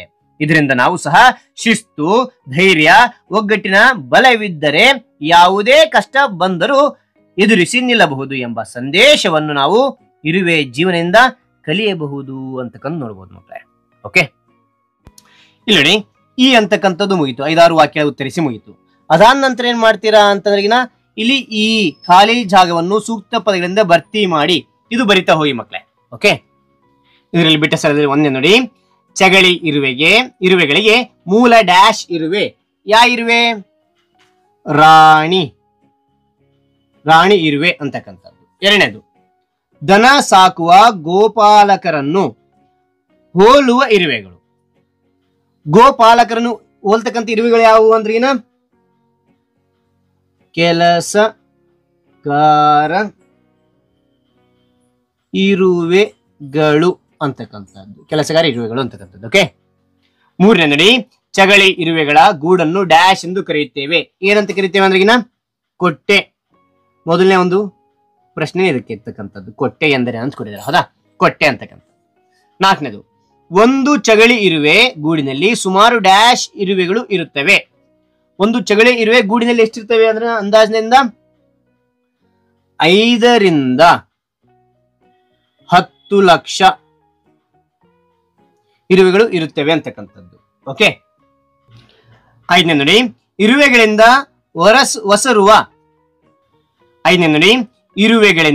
ಒಸರುವ ರಾಸಾಯನಿಕ ಡ್ಯಾಶ್ ಅಂತ ಕೇಳಿದರೆ ಏನಂದ್ರೆ ಫಿರಮೋನ್ ಅಂತಕ್ಕಂಥದ್ದು. ಓಕೆ, ಇಲ್ಲಿ ನೋಡಿ ಮಕ್ಕಳೇ, ಇದು ಬಿಟ್ಟ ಸ್ಥಳ ಆದ ನಂತರ ಏನ್ ಕೊಟ್ಟಿದ್ದಾರೆ, ಇಲ್ಲಿ ಭಾಷಾ ಚಟುವಟಿಕೆ ಕೊಟ್ಟಿದ್ದಾರೆ. ಏನ್ ಭಾಷಾ ಚಟುವಟಿಕೆ ನೋಡಿದಾರೆ ಇಲ್ಲಿ? ಕೆಳಗಿನ ಪಟ್ಟಿಯಲ್ಲಿ ಅನೇಕ ವಾಕ್ಯಗಳನ್ನು ಒಳಗೊಂಡಿರುವ ಪದಗಳಿವೆ. ನಿಮ್ಮಿಂದ ಎಷ್ಟು ವಾಕ್ಯಗಳನ್ನು ಪತ್ತೆ ಹಚ್ಚಲು ಸಾಧ್ಯ ಪ್ರಯತ್ನಿಸಿ ಅಂತ ಹೇಳಿದ್ದಾರೆ. ಓಕೆ, ಇಲ್ಲಿ ನೋಡಿ, ಇಲ್ಲಿ ಅನೇಕ ಇದು ರಮೇಶ, ಸೂರ್ಯ ಇವೆಲ್ಲ ಪದಗಳು ಕೊಟ್ಟಿದ್ದಾರೆ. ಇದನ್ನ ನಾವೇನ್ ಮಾಡಬೇಕು, ಈ ಎಲ್ಲ ಒಂದು ಪದಗಳನ್ನು ಜೋಡಿಸಿ ಒಂದು ವಾಕ್ಯ ನಾವು ರಚನೆ ಮಾಡಬೇಕು. ಒಂದು ಮಾದರಿಯಾಗಿ ಉದಾಹರಣೆ ಕೊಟ್ಟಿದ್ದಾರೆ. ಮುಂಜಾನೆ, ಇಲ್ಲಿ ನೋಡಿ, ಮುಂಜಾನೆ ಎಲ್ಲಿ ಇದು ತಗೊಂಡಿದ್ದಾರೆ, ಮುಂಜಾನೆ ಅಂತಕ್ಕಂಥದ್ದು. ಬೇಗ ಅಂತಕ್ಕಂಥ ಇದು ತೆಗೆದುಕೊಂಡಿದ್ದಾರೆ. ಏಳಬೇಕು ಇದು ತೆಗೆದುಕೊಂಡಿದ್ದಾರೆ. ಮುಂಜಾನೆ ಬೇಗ ಏಳಬೇಕು ಅಂತಕ್ಕಂಥ ಒಂದು ವಾಕ್ಯ ಆಯ್ತು. ಈ ರೀತಿ ನೀವು ವಾಕ್ಯ ಮಾಡ್ರಿ ಅಂತ ಹೇಳಿದ್ದಾರೆ. Okay, right. ಇಲ್ಲಿ ನೋಡಿ ಉದಾಹರಣೆ ನಾನು ನೋಡಿದರೆ ಇಲ್ಲಿ ತೋರಿಸ್ತಾ ಹೋಗ್ತಾನೆ ನಿಮಗೆ. ಓಕೆ, ಮಾದರಿಗೆ ಒಂದು ಕೊಟ್ಟಿದ್ದಾರೆ. ಮಾದರಿ ಈ ರೀತಿಯಾಗಿ ಕೊಟ್ಟಿದ್ದಾನೆ, ಮುಂಜಾನೆ ಬೇಗ ಏಳಬೇಕು ಅಂತ ಹೇಳಿ. ಸಲೀಮ ಶಾಲೆಗೆ ಹೋದನು, ಭಾನುವಾರ ಶಾಲೆಗೆ ರಜೆ, ಕೋಳಿ ಮುಂಜಾನೆ ಕೂಗುತ್ತದೆ, ರಮೇಶ ಒಳ್ಳೆಯವನು, ಸೂರ್ಯ ಬೆಳಕು ಬೀರುತ್ತಾನೆ ಅಂತಕ್ಕಂಥದ್ದು. ಈ ರೀತಿಯಾಗಿ ಇನ್ನು ಅನೇಕ ಪದಗಳು ಮಾಡ್ತಾ ಹೋಗೋದು. ಓಕೆನಾ? ಇಲ್ಲಿ ಭಾಷಾ ಚಟುವಟಿಕೆ ಇದಾಯ್ತು. ಭಾಷಾ ಚಟುವಟಿಕೆ ಆದ ನಂತರ ಇಲ್ಲಿ ಮುಂದೆ ಏನೇನು ನೋಡಿ, ಇಲ್ಲಿ ಏನ್ ಕೊಟ್ಟಿದ್ದಾನೆ, ಇಲ್ಲಿ ಕೊಟ್ಟಿದ್ದಾನೆ. ಇದು ಯಾವ ರೀತಿ ಬರೆಯೋಕೆ ತಿಳಿಸ್ತಾ ಹೋಗ್ತಾನೆ. ಇಲ್ಲಿ ಕೆಳಗಿನ ವಾಕ್ಯಗಳನ್ನು ಗಮನಿಸಿ ಓದಿ. ಅಲ್ಲಿ ಯಾವ ಭಾವನೆ ಪ್ರಮುಖವಾಗಿ ವ್ಯಕ್ತವಾಗಿದೆ ಎಂಬುದನ್ನು ಗಮನಿಸಿ. ಅಂತಹದ್ದೇ ಇನ್ನೊಂದು ವಾಕ್ಯವನ್ನು ನೀವು ರಚಿಸಿ ಅಂತ ಕೇಳಿದರೆ. ಹೌದಾ? ಇಲ್ಲಿ ಮೊದಲನೇ ನೋಡಿ, ಸ್ವಾಮಿ ಈ ಕುರ್ಚಿಯಲ್ಲಿ ದಯಮಾಡಿ ಕುಳಿತುಕೊಳ್ಳಿ ಇದು ಎಂತ ಒಂದು ವಾಕ್ಯ ಅಂದ್ರೆ ಗೌರವ ಇರ್ತಕ್ಕಂಥ ವಾಕ್ಯ. ಇದ್ರಂಗೆ ನೀವು ಸ್ವಂತ ರಚನೆ ಮಾಡಿ ಅಂತ ಹೇಳಿದ್ರೆ ಬ್ಲೂಯಿಂಗ್ ಬರ್ದೆ ನೋಡಿ. ಪೂಜ್ಯರೇ ನಮಸ್ಕಾರ, ನಮ್ಮ ಆತಿಥ್ಯವನ್ನು ಸ್ವೀಕರಿಸಿ ಅಂತಕ್ಕಂಥದ್ದು. ಇದು ಗೌರವಯುತವಾಗಿ ಮಾಡ್ತಕ್ಕಂಥದ್ದು, ಗೌರವಯುತವಾಗಿ ವಾಕ್ಯ ಇದು. ಓಕೆ, ಅಂತ ಏನಂದ್ರೆ ದೇವದೇವ ನಮಗೆ ಒಳಿತನ್ನು ಮಾಡು. ಇದಂತ ವಾಕ್ಯ ಪ್ರಾರ್ಥನೆ ವಾಕ್ಯ ಇದು. ಓಕೆನಾ. ಇದರಂಗೆ ನಾವು ನೋಡಿದರೆ ದೇವರೇ ಎಲ್ಲರಿಗೂ ಒಳ್ಳೆಯದನ್ನು ಮಾಡು ಅಂತಕ್ಕಂಥದ್ದು. ಮೂರನೇದು ಅಯ್ಯಯ್ಯೋ ಮಗು ಎಡವಿ ಬಿದ್ದಿದೆ ಅಂದ್ರೆ ಕಾಳಜಿ ತೋರಿಸಿದಂಗೆ ಇದು. ಓಕೆನಾ. ಇದರಂಗೆ ವಾಕ್ಯ ಮಾಡಂದ್ರಿನ ಅಯ್ಯೋ ಅವನು ಸೈಕಲ್ ನಿಂದ ಬಿದ್ದ ಅಂತ ಹೇಳ್ತಿರ್ತೇವೆ. ಓಕೆನಾ, ಕಾಳಜಿ ಇರ್ತಕ್ಕಂಥದ್ದು. ನಾಲ್ಕನೇ ನೋಡಿ. ಓಕೆನಾ, ಭಲೆ ಭಲೆ ನೀನು ನಮ್ಮ ಊರಿನ ಮಾನ ಕಾಪಾಡಿದೆ. ಇದು ಮೆಚ್ಚುಗೆ ವ್ಯಕ್ತಪಡಿಸ್ತಕ್ಕಂಥದ್ದು. ಇದರಂಗೆ ನಾವು ತಯಾರು ಮಾಡಿದೆ ನೋಡಿ. ಶಬಾಷ್ ನೀನು ಅದ್ಭುತವಾಗಿ ಆಟವಾಡಿದೆ ಅಂತಕ್ಕಂಥದ್ದು. ಓಕೆನಾ ಮಕ್ಕಳೇ. ಹಾಗಾದ್ರೆ ಈ ಒಂದು ಮಾಹಿತಿ ಅಂತಕ್ಕಂಥ ಇಷ್ಟವಾಯ್ತಾ? ಇಷ್ಟವಾದ್ರೆ ಒಂದು ಲೈಕ್, ನೀವು ಒಂದು ಲೈಕ್ ಅನೇಕ ವಿಡಿಯೋ ತಲುಪುವ ಪ್ರೋತ್ಸಾಹ ತುಂಬಾ ಸಿಗುತ್ತೆ. ಇನ್ನೊಬ್ರಿಗೆ ಶೇರ್ ಮಾಡಿ, ಇನ್ನೊಬ್ರಿಗೆ ಚಲ ಸಾಧ್ಯ ಅಂತ ಅನೇಕ ವಿಡಿಯೋಗಳ ಚಾನಲ್ ಸಬ್ಸ್ಕ್ರೈಬ್ ಆಗಿ. ಮತ್ತೊಂದು ಹೊಸ ವಿಷಯದೊಂದಿಗೆ ಮತ್ತೊಂದು ಹೊಸ ವಿಡಿಯೋದಿಂದ ಭೇಟಿ ಆಗ್ತೇನೆ. Thank you for watching. Bye. ಇಲ್ಲಿ ಅಧ್ಯಾಯ 7 ಬಿಲ್ಲ ಹಬ್ಬ, ಇದೊಂದು ನಾಟಕ. ಓಕೆನಾ. ಈ ಒಂದು ಅಧ್ಯಯನದಲ್ಲಿರ್ತಕ್ಕಂತಹ ಅಭ್ಯಾಸದ ಬಗ್ಗೆ ಯಾವ ರೀತಿ ನೋಟ್ಸ್ ಬರೆಯೋಕೆ ತಿಳಿಸ್ತಾ ಹೋಗ್ತಾನೆ. ಹಾಗೆ ಈ ಒಂದು ಮಾಹಿತಿ ಅಂತಕ್ಕಂಥ ಇಷ್ಟ ಆಯ್ತಾ? ಇಷ್ಟವಾದ್ರೆ ಒಂದು ಲೈಕ್, ನೀವು ಒಂದು ಲೈಕ್ ಅನೇಕ ವಿಡಿಯೋ ತಲುಪುವ ಪ್ರೋತ್ಸಾಹ ತುಂಬಾ ಸಿಗುತ್ತೆ. ಇನ್ನೊಬ್ರು ಶೇರ್ ಮಾಡಿ, ಇನ್ನೊಬ್ರು ಚಾನಲ್ ಸಾಧ್ಯ ಇಂಥ ಅನೇಕ ವಿಡಿಯೋಗಳ ಚಾನಲ್ ಸಬ್ಸ್ಕ್ರೈಬ್ ಆಗಿ. ಹಾಗೆಯೇ 7ನೇ ತರಗತಿಗೆ ಸಂಬಂಧಪಟ್ಟಿರ್ತಕ್ಕಂಥ ಸಮಾಜ ವಿಜ್ಞಾನದ ಅಧ್ಯಯನದ ಪ್ರಶ್ನೋತ್ತರಗಳು ಆಲ್ರೆಡಿ ಮಾಡಿದೆ. ಲಿಂಕ್ ಡಿಸ್ಕ್ರಿಪ್ಷನ್ ಇರ್ತೇನೆ, ಅಲ್ಲಿ ಕ್ಲಿಕ್ ಮಾಡೋಕೆ ಆ ಎಲ್ಲ ವಿಡಿಯೋಗಳು ನೋಡ್ಬೋದು ಅಂತ ಹೇಳ್ತಾ, ಹಾಗೆ ಯಾವ ರೀತಿ ನೋಟ್ಸ್ ಬರೆಯೋಕೆ ತಿಳಿಸ್ತಾ ಹೋಗ್ತಾನೆ ಬನ್ನಿ. ಇಲ್ಲಿ ನೋಡಿ ಮಕ್ಕಳೇ, ಅಭ್ಯಾಸಗಳಂತಿದೆ. ಮೊದಲನೇದು ಇಲ್ಲಿ ಕೊಟ್ಟಿರುವ ಪ್ರಶ್ನೆಗಳಿಗೆ ಒಂದು ವಾಕ್ಯದಲ್ಲಿ ಉತ್ತರಿಸಿ ಇದೆ. ಓಕೆನಾ, ಒಂದೊಂದಾಗಿ ನೋಡ್ಕೋಣ. ಇದಕ್ಕಿಂತ ಮುಂಚೆ ನಾವೇನ್ ಮಾಡ್ಬೇಕು ಅಂತಂದ್ರೆ, ಅಭ್ಯಾಸಕ್ಕಿಂತ ಮುಂಚೆ ಕವಿ ಪರಿಚಯ ಅಂತಕ್ಕಂಥದ್ದು ನಾವು ತಿಳಿಬೇಕಾಗುತ್ತೆ. ಕವಿ ಪರಿಚಯವನ್ನ ಚಿಕ್ಕದಾಗಿ ಯಾವ ರೀತಿ ಬರೀಬೇಕು ನಾನು ತಿಳಿಸ್ತಾ ಹೋಗ್ತೇನೆ. ಚಿಕ್ಕದಾಗಿ ಬರ್ ನಿಮಗೆ ಯಾವ ರೀತಿ ನೋಟ್ಸ್ ಬರೆಯೋಕೆ ತಿಳಿಸ್ತಾ ಹೋಗ್ತೇನೆ. ಓಕೆ, ಇಲ್ಲಿ ನೋಡಿ ಮಕ್ಕಳೇ, ಚಿಕ್ಕನ ಅಕ್ಷರದಲ್ಲಿ ಗದ್ಯ ಭಾಗ ಅಂತಕ್ಕಂಥ ಬರ್ರಿ. ಅಧ್ಯಾಯ 7 ಅಂತಕ್ಕಂಥದ್ದು ಬರೀತಾ ಹೋಗಿ. ಅದ ನಂತರ ಪಾಠದ ಶೀರ್ಷಿಕೆ, ಅಧ್ಯಯನದ ಶೀರ್ಷಿಕೆ ಇದೆಯಲ್ಲ, ಬಿಲ್ಲ ಹಬ್ಬ ಅಂತಕ್ಕಂಥದ್ದು ನಾಟಕ. ಇದು ದಪ್ಪನ ಅಕ್ಷರದಲ್ಲಿ ಬರೆದು ಕೆಳಗೆ ಅಂಡರ್ಲೈನ್ ಮಾಡಿ. ಹಾಗೇನೆ ಈ ಒಂದು ಅಧ್ಯಯನದ ಅಭ್ಯಾಸ ಇವತ್ತು ಬರಿತಾ ಇರ್ತೀರ, ಆ ದಿನಾಂಕವನ್ನು ಇಲ್ಲಿ ಮೆನ್ಷನ್ ಮಾಡಿ. ಓಕೆ, ಅದ ಅಂತ ಇಲ್ಲಿ ಕವಿ ಪರಿಚಯ ನೋಡಿ. ಕವಿ ಯಾರು ಅಂದ್ರಿನ ಡಾಕ್ಟರ್ HS ವೆಂಕಟೇಶ ಮೂರ್ತಿ ಅವರು. ಇಲ್ಲಿ ಚಿತ್ರ ಕಾಣ್ತಾ ಇದೆಯಾ, ಅವರೇನೆ. ಅದ ನಂತರ ಜನ್ಮಸ್ಥಳ ದಾವಣಗೆರೆ ಜಿಲ್ಲೆಯ ಚೆನ್ನಗಿರಿ ತಾಲೂಕಿನ ಹೊದಿಗೆರೆಯಲ್ಲಿ ಇವರು ಜನಿಸಿದ್ರು ಅಂತಕ್ಕಂಥದ್ದು. ಜನನ ಯಾವಾಗ ಆಯ್ತು ಅಂದ್ರೆ 1944 ಜೂನ್ 23ಕ್ಕೆ ಜನನ ಆಯಿತು. ವೃತ್ತಿ ಕನ್ನಡ ಪ್ರಾಧ್ಯಾಪಕರಾಗಿದ್ರು ಇವರು ಅನೇಕ ಕವನ ಸಂಕಲನ ಬರೆದಿದ್ದಾರೆ. ಇಲ್ಲಿ ನೋಡಿದರೆ ಸಿಂದಾಬಾದನ ಆತ್ಮಕತೆ, ಕ್ರಿಯಾಪರ್ವ, ಒಣ ಮರದ ಗಿಳಿಗಳು ಅಂತಕ್ಕಂಥ, ಋತುವಿಲಾಸ, ಎಷ್ಟೊಂದು ಮುಗಿಲು, ಅಮೆರಿಕಾದಲ್ಲಿ ಬಿಲ್ಲ ಹಬ್ಬ, ಭೂಮಿಯೂ ಒಂದು ಆಕಾಶ ಅಂತಕ್ಕಂಥ ಇವರು ಅನೇಕ ನಾಟಕಗಳನ್ನು ಬರೆದಿದ್ದಾರೆ. ಯಾವ್ಯಾವು ಅಂತೇಳಿ ಪ್ರಮುಖ ಇಲ್ಲಿ ನೋಡಿದಾರಲ್ಲಿ ಒಂದು ಸೈನಿಕ ವೃತ್ತಾಂತ, ಚಿತ್ರಪಟ, ಕತ್ತಲೆಗೆ ಎಷ್ಟು ಮುಖ, ಅಳಿಲು ರಾಮಾಯಣ, ಸುಣ್ಣದ ಸುತ್ತು, ಊರ್ಮಿಳಾ ಹೂವಿ ಮತ್ತು ಸಂಧಾನ ಅಂತಕ್ಕಂಥದ್ದು. ಇವರಿಗೆ ಅನೇಕ ಪ್ರಶಸ್ತಿಗಳು ದೊರೆತಿರ್ತಕ್ಕಂಥದ್ದು. ಕರ್ನಾಟಕ ಸಾಹಿತ್ಯ ಅಕಾಡೆಮಿ ಪ್ರಶಸ್ತಿ, ಕೇಂದ್ರ ಸಾಹಿತ್ಯ ಅಕಾಡೆಮಿ ಪುರಸ್ಕಾರ, ಕರ್ನಾಟಕ ರಾಜ್ಯೋತ್ಸವ ಪ್ರಶಸ್ತಿ, ದೇವರಾಜ ಬಹದ್ದೂರ್ ಪ್ರಶಸ್ತಿ. ಓಕೆ ಹೇಳಿ ಮಕ್ಕಳೇ, ಅಭ್ಯಾಸ ಅಂತಕ್ಕಂಥ ಬರ್ರಿ. ಕೊಟ್ಟಿರುವ ಪ್ರಶ್ನೆಗಳಿಗೆ ಒಂದು ವಾಕ್ಯದಲ್ಲಿ ಉತ್ತರಿಸಿ ಅಂತಕ್ಕಂಥ ಬರ್ದು. ಮೊದಲನೇ ಪ್ರಶ್ನೆ ನೋಡಿ, ಕೃಷ್ಣ ಯಾರ ಸೊಂಟವನ್ನು ಮುರಿದ ಅಂತ ಕೇಳಿದರೆ. ಓಕೆ, ಉತ್ತರ ಕೃಷ್ಣ ಶಕಟನ ಸೊಂಟವನ್ನು ಮುರಿದ. ಯಾರ್ದಂದ್ರೆ ಶಕಟನ ಅಂತಕ್ಕಂಥ ನೆನ್ಪಿಡ್ರಿ ಮಕ್ಕಳೇ. ಅಂತ ಎರಡನೇದು, ಕೃಷ್ಣನ ಕೈಯಲ್ಲಿ ಸಿಕ್ಕ ಧೇನುಕ ಏನಾದ ಅಂತಂದ್ರಿನ. ಉತ್ತರ ಕೃಷ್ಣನ ಕೈಯಲ್ಲಿ ಸಿಕ್ಕ ಧೇನುಕ ಬೇಲದ ಹಣ್ಣು ಬಡಿಯೋ ಬಡಿಗೆಯಾದನು ಅಂತಕ್ಕಂಥದ್ದು. ಓಕೆ, ಅದಂತರ ಮೂರನೇ ನೋಡಿ, ಮಂತ್ರಿ ಕಂಸನ ಬಳಿಗೆ ಕರೆತಂದ ಇಬ್ಬರು ಯಾರು ಅಂದ್ರಿನ. ಉತ್ತರ ಮಂತ್ರಿ ಕಂಸನ ಬಳಿಗೆ ಕರೆತಂದ ಇಬ್ಬರು ಶೈಲಿಕ ಮತ್ತು ದುರ್ವಿಧ ಅಂತಕ್ಕಂಥವ್ರು. ಶೈಲಿಕ, ದುರ್ವಿಧ ಇವೆರಡು ಚೆನ್ನಾಗಿ ನೆನ್ಪಿಟ್ಟಿವ್ರಿ. ಓಕೆ, ಅಂತ ನಾಲ್ಕನೇದು, ವಸುದೇವನಿಗೆ ಮಕ್ಕಳ ವಿಚಾರ ಹೇಳಿದವರು ಯಾರು ಅಂದ್ರಿನ. ಉತ್ತರ ವಸುದೇವನಿಗೆ ಮಕ್ಕಳ ವಿಚಾರ ಹೇಳಿದವರು ಅಕ್ರೂರ. ಯಾರು? ಅಕ್ರೂರ.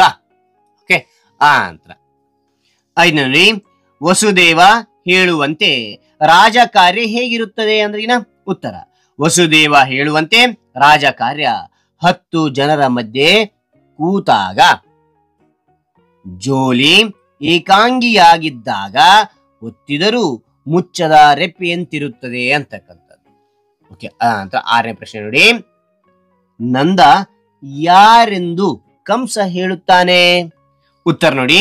ನಂದ ದೇವಕಿಯ ಗಂಡ, ವಸುದೇವನ ಬಾಲ್ಯ ಸ್ನೇಹಿತ, ಪರಮಾಪ್ತ ಪ್ರಾಣಮಿತ್ರ ಎಂದು ಕಂಸ ಹೇಳುತ್ತಾನೆ ಅಂತಕ್ಕಂಥದ್ದು. ಓಕೆ, ಇಲ್ಲಿ ನೋಡಿ ಮಕ್ಕಳೇ, ಇಲ್ಲಿ ಮೊದಲನೇ ರೋಮನಕ್ಕಿರ್ತಕ್ಕಂಥ ಕೊಟ್ಟಿರೋ ಪ್ರಶ್ನೆ ಒಂದು ವಾಕ್ಯದಲ್ಲಿ ಉತ್ತರಿಸಿ ಆಗ್ತಾ ಹೋಯ್ತು, ಹೌದಾ?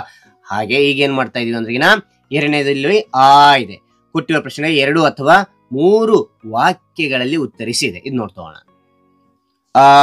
ಕೊಟ್ಟಿರುವ ಪ್ರಶ್ನೆಗೆ 2, 3 ವಾಕ್ಯಗಳಲ್ಲಿ ಉತ್ತರಿಸಿದೆ. ಮೊದಲನೇ ನೋಡಿ, ಕೃಷ್ಣ ಯಾರನ್ನು ಕೊಂದ? ಯಾರ್ಯಾರನ್ನು ಕೊಂದ ಅಂತ ನೋಡಲಿ. ಉತ್ತರ, ಕೃಷ್ಣ ಹಾಲು ಕೊಡಲು ಹೋದ ಪೂತನಿಯ ರಕ್ತ ಹೀರಿ ಕೊಂದನು. ಯಾರನ್ನ? ಇಲ್ಲಿ ಪೂತನಿಯನ್ನ. ಅದಾದ ನಂತರ ಸವಾರಿ ಮಾಡು ಎಂದು ಬೆನ್ನೊಡಿದ ಶಕಟನ ಸೊಂಟ ಮುರಿದು ಕೊಂದನು. ಯಾರಂದ್ರೇನ? ಶಕಟನ. ಅದಾನಂತರ ತೃಣಾವರ್ತ ಆಟದ ಬುಗುರಿಯಾಗಿ ಸಾವನ್ನಪ್ಪಿದ. ಯಾರಿನ? ತೃಣವರ್ತ. ಇವು 30 ನೋಡ್ದ. ನಂತರ ಧೇನುಕನನ್ನು ಬೇಲದ ಹಣ್ಣು ಬಡಿಗೆಯಂತೆ ಮಾಡಿ ಕೊಂದನು ಅಂತಕ್ಕಂಥದ್ದು. ಧೇನುಕ ಇವರು ಯಾರಂದ್ರಿನ? ಪೂತನಿ ಅಂತಕ್ಕಂಥವ್ರು, ಶಕಟ ಅಂತಕ್ಕಂಥವ್ರು, ತೃಣವರ್ತ ಅಂತಕ್ಕಂಥವ್ರು, ಧೇನುಕನನ್ನು, ಇವ್ರು 4 ಮಂದಿ ಕೊಲ್ತಾನೆ. ಓಕೆ, ನಂತರ ಶಾರ್ಟ್ ಆಗಿ ನೆನಪಿಡ್ಲಿಕ್ಕೆ ನಿಮ್ಗೆ ಹೇಳ್ತಾ ಇದ್ದೀನಿ ಮಕ್ಕಳ. ಎರಡನೇ ನೋಡಿ, ಕ್ರೀಡಾಗಾರದಲ್ಲಿ ಆಗಿದ್ದ ಗುಪ್ತ ಏರ್ಪಾಡು ಏನು ಅಂತ ಕೇಳಿದ್ರೆ ಉತ್ತರ ನೋಡಿ. ಕ್ರೀಡಾಗಾರದ ಹೆಬ್ಬಾಗಿಲಿನ ಬಾಗಿಲವಾಡದ ಕಮಾನಿಗೆ ಕಿರುಗತ್ತಿ ಅಲಂಕಾರ ಮಾಡಿ ಅದರ ಮೇಲೆ ಗಾಜಿನ ಗೋಪುರ ನಿರ್ಮಿಸಿದ್ದರು. ಆ ಮಾರ್ಗವಾಗಿ ಬರುವ ಕೃಷ್ಣನ ಮೇಲೆ ಬಿದ್ದು ಅವನು ಸಾಯುವಂತೆ ಗುಪ್ತ ಏರ್ಪಾಡು ಮಾಡಿದ್ದರು ಅಂತಕ್ಕಂಥದ್ದು. ಓಕೆ, ನಂತರ 3ನೇ ನೋಡಿ, ವಸುದೇವ ಮಕ್ಕಳನ್ನು ನೆನೆದು ವ್ಯಥೆ ಪಟ್ಟ ಬಗೆ ಹೇಗೆ ಅಂತ ಕೇಳಿದ್ದಾರೆ. ಉತ್ತರ ನೋಡಿ. ವಸುದೇವ ತನ್ನ ಮಕ್ಕಳನ್ನು ನೆನಪಿಸಿಕೊಂಡು 16 ವರ್ಷಗಳಿಂದ ಅವರನ್ನು ನೋಡದೆ ಕೊರಗುತ್ತಿದ್ದನು. ತಮ್ಮ ಮಕ್ಕಳನ್ನು ತಾವು ಆಡಿಸ್ಲಿಲ್ಲ, ಆರೈಕೆ ಮಾಡಲಿಲ್ಲ, ತೊದಲ ನುಡಿ ಕೇಳಲಿಲ್ಲ, ತೂಗಲಿಲ್ಲ, ಜೋಗುಳ ಹಾಡಲಿಲ್ಲ ಎಂದು ವ್ಯಥೆ ಪಟ್ಟನು ಅಂತಕ್ಕಂಥದ್ದು. ಅನಂತರ 4ನೇ ನುಡಿ ಏನಿದೆ ಇಲ್ಲಿ? 4ನೇ ನುಡಿ, ಕಂಸ ತಂಗಿಯ ಮೇಲಿನ ಪ್ರೀತಿ ಎಂತದ್ದೆಂದು ಹೇಳಿಕೊಂಡಿದ್ದಾನೆ ನೋಡಿ. ಉತ್ತರ, ಕಂಸನು ತನಗೆ ತನ್ನ ತಂಗಿಯ ಮೇಲೆ ಅಪಾರ ಪ್ರೀತಿ ಇದೆ, ಆದ್ದರಿಂದಲೇ ಸಂಕೋಲೆ ಹಾಕಿಸಿದರೂ ಅದನ್ನು ಶುದ್ಧ ಅಪರಂಜಿಯಿಂದ ಮಾಡಿದ್ದು. ಶುದ್ಧ ಅಪರಂಜಿ ಅಂದ್ರೆ ಚಿನ್ನದಿಂದ ಮಾಡಿದ್ದು ಅಂತ ಹೇಳಿ. ಕೊರಳಿಗೆ 3 ಎಳೆ, ಕೊರಳಿಗೆ ಎಷ್ಟು? 3 ಎಳೆ, ಕೈಗೆ 2 ಎಳೆ, ಕಾಲಿಗೆ 1 ಎಳೆಯನ್ನು ಈ ಎಲ್ಲವನ್ನು ಚಿನ್ನದಿಂದಲೇ ಮಾಡಿಸಿರುವುದು. ಮಾಡಿಸಿ 25 ವರ್ಷಗಳಾದರೂ ಸ್ವಲ್ಪವೂ ಕಪ್ಪಾಗಿಲ್ಲ. ಅದು ಪ್ರೀತಿ ಅಂದ್ರೆ ಎಂದು ದೇವಕಿ ವಸುದೇವನ ಮುಂದೆ ಹೇಳಿಕೊಂಡಿದ್ದಾನೆ ಅಂತಕ್ಕಂಥದ್ದು. ಇಲ್ಲಿ ನೋಡಿ ಮಕ್ಕಳ, ಇಲ್ಲಿ ಅಂತಕ್ಕಂಥದ್ದು ಇದೆ. ಏನಿದೆ ಅಂದ್ರೆ ಈಗ ಕೊಟ್ಟಿರೋ ಪ್ರಶ್ನೆ 4, 5 ವಾಕ್ಯಗಳಲ್ಲಿ ಉತ್ತರಿಸಿ ನೋಡ್ತೋಣ. ಓಕೆ, ಇಲ್ಲಿ ನೋಡಿ ಮಕ್ಕಳ, ಈ ಕೊಟ್ಟಿರೋ ಪ್ರಶ್ನೆ 4, 5 ವಾಕ್ಯಗಳಲ್ಲಿ ಉತ್ತರಿಸಿ ಅಂತಕ್ಕಂಥದ್ದು. ಮೊದಲನೇ ಪ್ರಶ್ನೆ ನೋಡಿ, ಗೂಢಾಚಾರರು ಯಾವುದರ ಬಗ್ಗೆ ಶೋಧನೆ ಮಾಡುತ್ತಿದ್ದಾರೆ ವಿವರಿಸಿ ಅಂತ ಕೇಳಿದರೆ. ಓಕೆ, ಉತ್ತರ, ಕೃಷ್ಣನು ಯಾರು? ಗೊಲ್ಲರ ಹುಡುಗನಾದ ಕೃಷ್ಣನಿಗೆ ರಾಕ್ಷಸರನ್ನೆಲ್ಲ ಸಾಯಿಸುವ ಅಗಾಧವಾದ ಶಕ್ತಿಯು ಎಲ್ಲಿಂದ ಬಂತು? ಯಾರು ಅವನಿಗೆ ಈ ಶಕ್ತಿಯನ್ನು ಕೊಟ್ಟಿದ್ದಾರೆ ಎಂಬುದರ ಬಗ್ಗೆ ಗೂಢಾಚಾರರು ಶೋಧನೆ ಮಾಡುತ್ತಿದ್ದಾರೆ. ಕೃಷ್ಣನನ್ನು ಸಾಯಿಸಲು ಪೂತ, ಶಕಟ, ತೃಣಾವರ್ತ, ಧೇನುಕ ಮೊದಲಾದ ರಾಕ್ಷಸರನ್ನು ಕಳುಹಿಸುತ್ತಾನೆ. ಆದರೆ ಅವರೆಲ್ಲ ಕೃಷ್ಣನಿಂದ ಕೊಲ್ಲಲ್ಪಡುತ್ತಾರೆ. ಆದ್ದರಿಂದ ಕೃಷ್ಣನ ಬಗ್ಗೆ ವಿಚಾರಿಸಲು ಗೂಢಾಚಾರರು ಶೋಧನೆ ಮಾಡುತ್ತಿದ್ದಾರೆ ಅಂತಕ್ಕಂಥದ್ದು. ಓಕೆ, ಮುಂದೆ ನೋಡ್ತೋಣ. ಎರಡನೇ ನೋಡಿ, ಕೃಷ್ಣನನ್ನು ಕೊಲ್ಲಲು ದುರ್ವಿಧ ಶೈಲಿಕರು ಮಾಡಿದ್ದ ಏರ್ಪಾಡುಗಳೇನು ಅಂತ ಕೇಳಿದರೆ. ಉತ್ತರ ನೋಡಿ, ಬಿಲ್ಲ ಹಬ್ಬಕ್ಕೆ ಬರುವ ಸ್ಪರ್ಧಾರ್ಥಿಗಳಲ್ಲಿ ಕೃಷ್ಣನೂ ಒಬ್ಬನಾಗಿರುತ್ತಾನೆ. ಕ್ರೀಡಾಂಗಣದ ಹೆಬ್ಬಾಗಿಲಿನ ಬಾಗಿಲುವಾಡದ ಕಮಾನಿಗೆ ತಿರುಗತ್ತಿ ಅಲಂಕಾರ, ಅದರ ಮೇಲೆ ಗಾಜಿನ ಗೋಪುರವಿರುವ ಏರ್ಪಾಡು ಕೃಷ್ಣನನ್ನು ಕೊಲ್ಲಲು ದುರ್ವಿಧ ಶೈಲಿಕರು ಮಾಡಿದರು. ಕೃಷ್ಣ ಆ ದ್ವಾರದಲ್ಲಿ ಬರುವಾಗ ಒಂದು ಸಣ್ಣ ಕೀಲಿ ಕೈಯನ್ನು ಎಳೆಯುವ ಸಿದ್ಧತೆ ಮಾಡಿರುತ್ತಾರೆ. ಆ ಕೀಲಿ ಕೈ ಎಳೆದರೆ ಮೇಲಿನ ರಾಜಗೋಪುರ ಸಮೇತ ಕೆಳಗೆ ಬೀಳುವಂತೆ ವ್ಯವಸ್ಥೆ ಮಾಡಿರುತ್ತಾರೆ. ಪಟ್ಟದ ಆನೆಯ ಕುವಲಯ ಪೀಡಕ್ಕೆ ಔಷಧ ಪಥ್ಯವನ್ನು ಮಾಡಿ ಅದು ಹಳದಿ ಬಣ್ಣ ನೋಡಿದರೆ ಸಾಕು ಮೇಲೆ ಬಿದ್ದು ಆಕ್ರಮಣ ಮಾಡುವಂತೆ ತರಬೇತಿ ಕೊಟ್ಟಿರುತ್ತಾರೆ. ಈ ರೀತಿ ಕೃಷ್ಣನನ್ನು ಕೊಲ್ಲಲು ದುರ್ವಿಧಿ ಶೈಲಿಕರು ಏರ್ಪಾಡು ಮಾಡಿರುತ್ತಾರೆ ಅಂತ ನೋಡ್ಬೋದು ಮಕ್ಕಳೇ. ಓಕೆ, ಮುಂದೆ ನೋಡಿ. ಮೂರನೇ ನೋಡಿ, ಕಂಸ ದೇವಕಿಯಿಂದ ಕೃಷ್ಣನ ಬಗ್ಗೆ ತಿಳಿಯಲು ಹೋಗಿ ನಿರಾಶನಾದದ್ದು ಹೇಗೆ ಅಂತ ಕೇಳಿದ್ರೆ, ಓಕೆ, ಉತ್ತರ: ಕಂಸ ದೇವಕಿಯ ಅಷ್ಟಮ ಪುತ್ರ ತನ್ನನ್ನು ಕೊಲ್ಲುತ್ತಾನೆ ಎಂಬ ಮಾತಿನಿಂದ ಕಳವಳ ಪಟ್ಟುಕೊಂಡು ಅವನಿಗಾಗಿ ಹುಡುಕುತ್ತಿರುತ್ತಾನೆ. ದೇವಕಿಯನ್ನೇ ಎಲ್ಲಿ ಬಚ್ಚಿಟ್ಟಿದ್ದೀಯಾ ಹೇಳು, ಹೇಳಿದರೆ ನನ್ನ ರಾಜ್ಯವನ್ನೆಲ್ಲ ಕೊಟ್ಟು ಬಿಡುತ್ತೇನೆ. ರಾಜ್ಯ, ಕೋಶ, ಪಗಡಿ ಎಲ್ಲವನ್ನು ನಿನ್ನ ಗಂಡನಿಗೆ ಕೊಡುತ್ತೇನೆ ಹೇಳು ಎಂದಾಗ ಅಸಹಕಾರಳಾದ ದೇವಕಿ ಅಳುತ್ತಾಳೆ. ಗೋಕುಲದಲ್ಲಿರುವ ಕೃಷ್ಣ ನಿನ್ನ ಮಗನೇ ಎಂದಾಗ ಅಲ್ಲ ಎಂದು ಹೇಳುತ್ತಾಳೆ. ಪರಿಪರಿಯಾಗಿ ಬೇಡಿಕೊಂಡರೂ ಏನು ವಿಷಯ ಗೊತ್ತಾಗದೆ ನಿರಾಶನಾಗಿ ಕಂಸ ಹಿಂದಿರುಗುತ್ತಾನೆ ಅಂತಕ್ಕಂಥದ್ದು. ಓಕೆ, ಇಲ್ಲಿ ಮತ್ತೆ ಈ ಅಂತಕ್ಕಂಥದ್ದಾಯ್ತು. ಈ ವಾಕ್ಯಗಳನ್ನು ಹೇಳಿಕೆಗಳನ್ನು ಯಾರು ಯಾರಿಗೆ ಯಾವಾಗ ಹೇಳಿದ್ರು ತಿಳಿಸಿ ಅಂತ ಕೇಳಿದ್ರೆ, ಓಕೆ, ಇಲ್ಲಿ ನೋಡಿ ಮಕ್ಕಳೇ, ಈ ವಾಕ್ಯಗಳನ್ನು ಹೇಳಿಕೆಗಳನ್ನು ಯಾರು ಯಾರಿಗೆ ಯಾವಾಗ ಹೇಳಿದ್ರು ತಿಳಿಸಿ ಅಂತ ಬರೋದು. ಮೊದಲನೇದು, ಹೌದು ಒಡೆಯ, ಕ್ರೀಡಾಂಗಣಕ್ಕೆ ಇರೋದು ಒಂದೇ ಹೆಬ್ಬಾಗಿಲು. ಓಕೆ, ಆಯ್ಕೆ. ಈ ವಾಕ್ಯ ಎದರಿಂದ ಆಯ್ಕೆ ಮಾಡಲಾಗಿದೆ ಅಂದ್ರಿಗಿನ ಈ ವಾಕ್ಯವನ್ನು ಡಾಕ್ಟರ್ ಎಚ್.ಎಸ್. ವೆಂಕಟೇಶ ಮೂರ್ತಿಯವರು ಬರೆದಿರುವ ಬಿಲ್ಲ ಹಬ್ಬ ಎಂಬ ನಾಟಕದಿಂದ ಆಯ್ಕೆ ಮಾಡಲಾಗಿದೆ ಅಂತಕ್ಕಂಥದ್ದು. ಈ ಮಾತು ಯಾರು ಹೇಳಿದ್ರು, ಯಾರು ಯಾರಿಗೆ ಅಂತಕ್ಕಂಥ ಬರೋದು. ಇಲ್ಲಿ ಈ ಮಾತನ್ನು ಮಂತ್ರಿಯು ರಾಜ ಕಂಸನಿಗೆ ಹೇಳಿದ ಅಂತಕ್ಕಂಥದ್ದು. ಈ ಮಾತು ಯಾವಾಗ ಅಂದ್ರಿಗಿನ ಶೈಲಿಕ ಕ್ರೀಡಾಂಗಣದ ಹೆಬ್ಬಾಗಿಲಿನಲ್ಲಿ ಮಾಡಿದ ಕುತಂತ್ರದ ಬಗ್ಗೆ ಹೇಳುವಾಗ ಹೇಳಿದ ಮಾತು ಅಂತಕ್ಕಂಥದ್ದು. ಓಕೆನಾ ಮಕ್ಕಳೇ. ಎರಡನೇ ನೋಡಿ, ಮಂಡೇಲಿ ಕೊಂಚ ಮಾಂಸ ಇರಬೇಕು.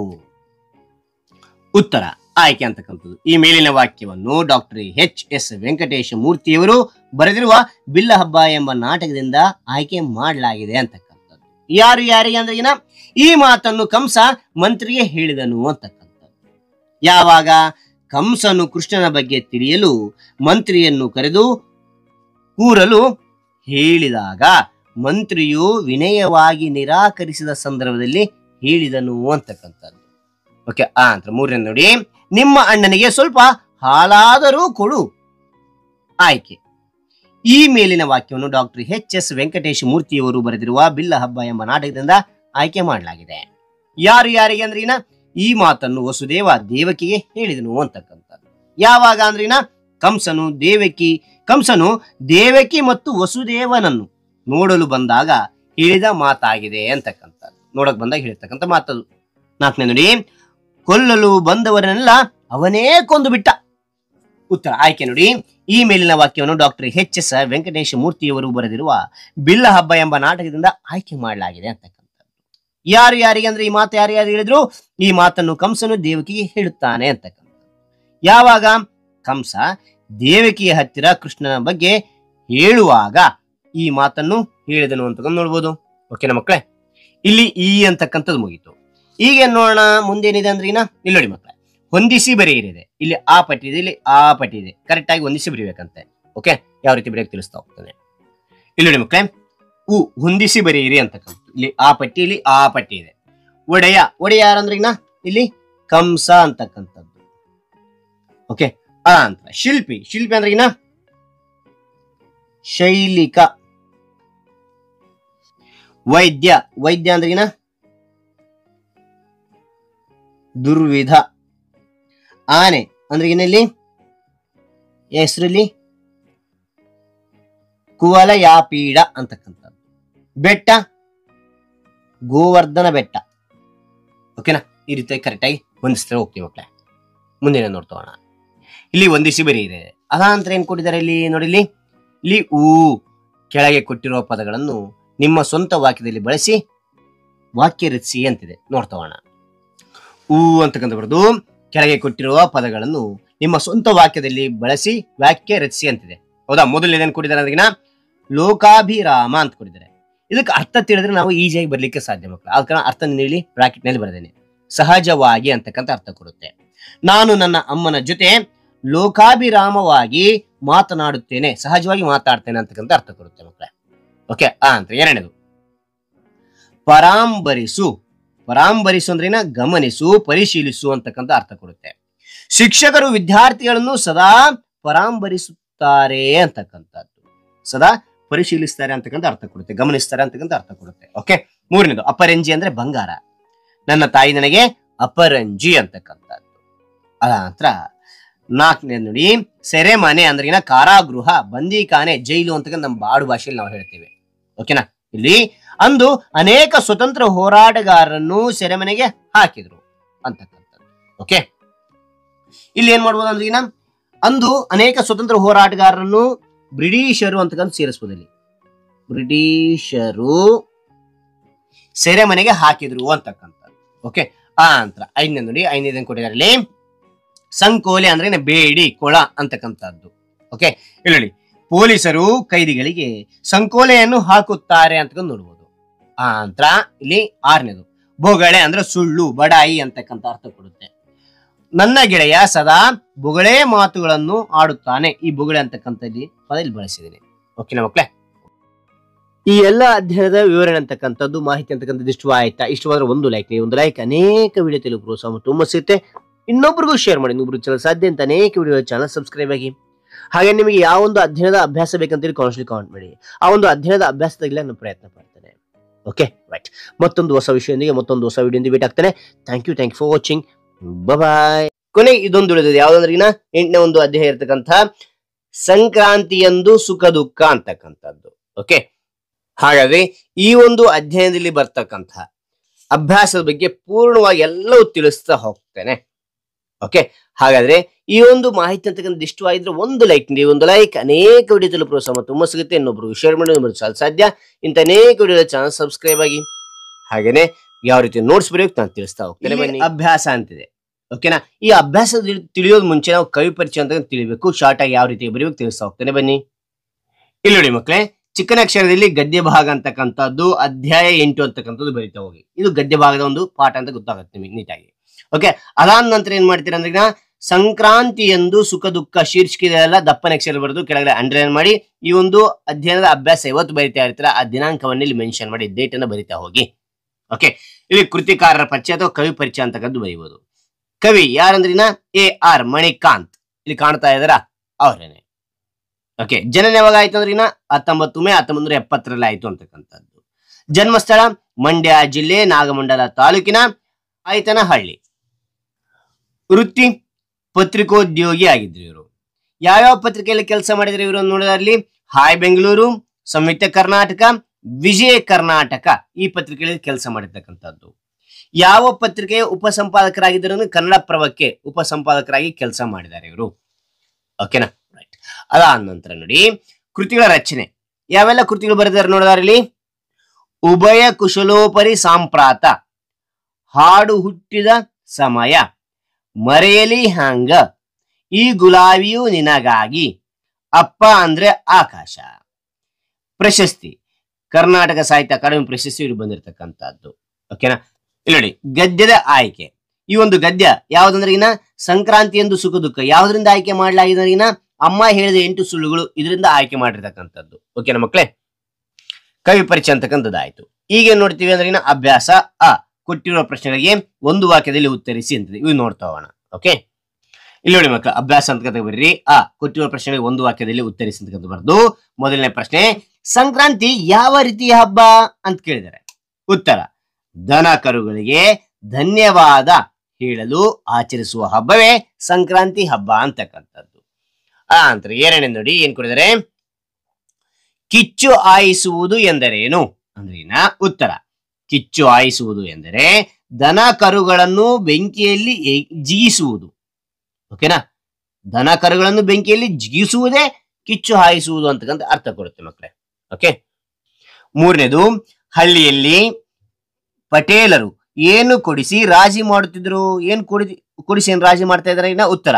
ಹಳ್ಳಿಗಳಲ್ಲಿ ಪಟೇಲರು ವರ್ಷದ ಕೊನೆಯಲ್ಲಿ ಜಗಳವಾಡಿದವರನ್ನು ಒಂದೆಡೆ ಸೇರಿಸಿ ಅವರಿಂದ ಇವರಿಗೆ, ಇವರಿಂದ ಅವರಿಗೆ ಎಳ್ಳು ಬೆಲ್ಲ ಕೊಡಿಸಿ ರಾಜಿ ಮಾಡುತ್ತಿದ್ರು ಅಂತ ನೋಡ್ಬೋದು. ಓಕೆನಾ ಮಕ್ಕಳೇ. ನಾಲ್ಕನೇದು, ಕೃಷಿಕರ ಮನೆಯಲ್ಲಿ ದನ ಕರುಗಳ ಜಾಗಕ್ಕೆ ಏನು ಬಂದು ನಿಂತಿದೆ? ಏನು ಬಂದು ನಿಂತಿದೆ ಅಂದ್ರೆ ಇನ್ನ ಉತ್ತರ. ಕೃಷಿಕರ ಮನೆಯಲ್ಲಿ ದನ ಕರುಗಳ ಜಾಗಕ್ಕೆ ಟ್ರಾಕ್ಟರ್ ಬಂದು ನಿಂತಿದೆ ಅಂತಕ್ಕಂಥದ್ದು. ಅದ ಅಂತ. ಐದನೇದು, ನಮ್ಮ ಸಂಕ್ರಾಂತಿಯಲ್ಲಿ ಏನು ಇರಬೇಕು? ಏನಿರ್ಬೇಕು ನಮ್ಮ ಸಂಕ್ರಾಂತಿ ಒಳಗೆ ಅಂದ್ರೆ ಇನ್ನ ಉತ್ತರ.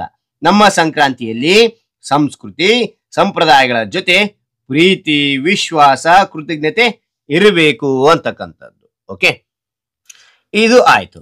ಅದಾದ ನಂತರ ಏನು ಮಾಡೋಕೆ ಇಲ್ಲಿ ಏನ್ ಬರೀಬೇಕಾಗ್ತದೆ ನೋಡಿ. ಇಲ್ಲಿ ಆ ಕೊಟ್ಟಿರುವ ಪ್ರಶ್ನೆಗೆ 2-3 ವಾಕ್ಯಗಳಲ್ಲಿ ಉತ್ತರಿಸಿ. ಇದು ನೋಡ್ತಾ ಹೋಗೋಣ. ಓಕೆ, ಇಲ್ಲಿ ನೋಡಿ ಮಕ್ಕಳ, ಆ ಕೊಟ್ಟಿರುವ ಪ್ರಶ್ನೆಗಳಿಗೆ 2-3 ವಾಕ್ಯಗಳಲ್ಲಿ ಉತ್ತರಿಸಿ ಅಂತಕ್ಕಂಥದ್ದು.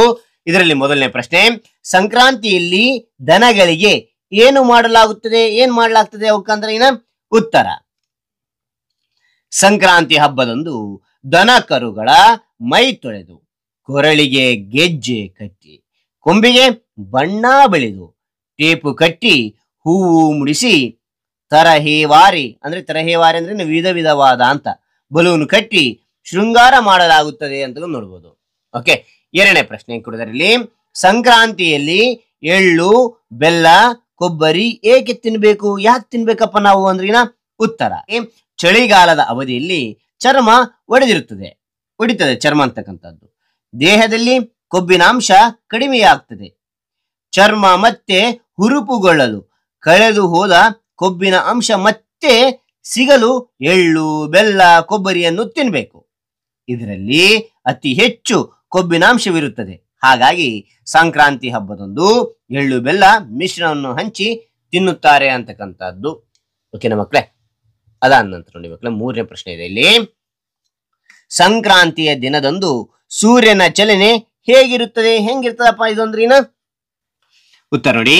ಸಂಕ್ರಾಂತಿಯ ದಿನದಿಂದ ಸೂರ್ಯನು ದಕ್ಷಿಣದಿಂದ ಉತ್ತರ ದಿಕ್ಕಿಗೆ ಸ್ವಲ್ಪ ಸ್ವಲ್ಪ ಸಂಚರಿಸಲು ಪ್ರಾರಂಭಿಸುತ್ತಾನೆ. ಸಂಕ್ರಾಂತಿಯ ಮರುದಿನದಿಂದಲೇ ಹಗಲು ದೀರ್ಘವಾಗುತ್ತದೆ. ರಾತ್ರಿಯ ಅವಧಿಯು ಸಹಜವಾಗಿಯೇ ಕಡಿಮೆಯಾಗುತ್ತದೆ. ಉತ್ತರಾಯಣ ಪುಣ್ಯಕಾಲ ಬರೋದು ವರ್ಷದಲ್ಲಿ 1 ದಿನ ಮಾತ್ರ. ಅಂದು ಸ್ವರ್ಗದ ಬಾಗಿಲು ತೆರೆದಿರುತ್ತದೆ ಎಂಬ ನಂಬಿಕೆ ಇದೆ ಅಂತಕ್ಕಂಥದ್ದು. ಓಕೆನಾ ಮಕ್ಕಳೇ.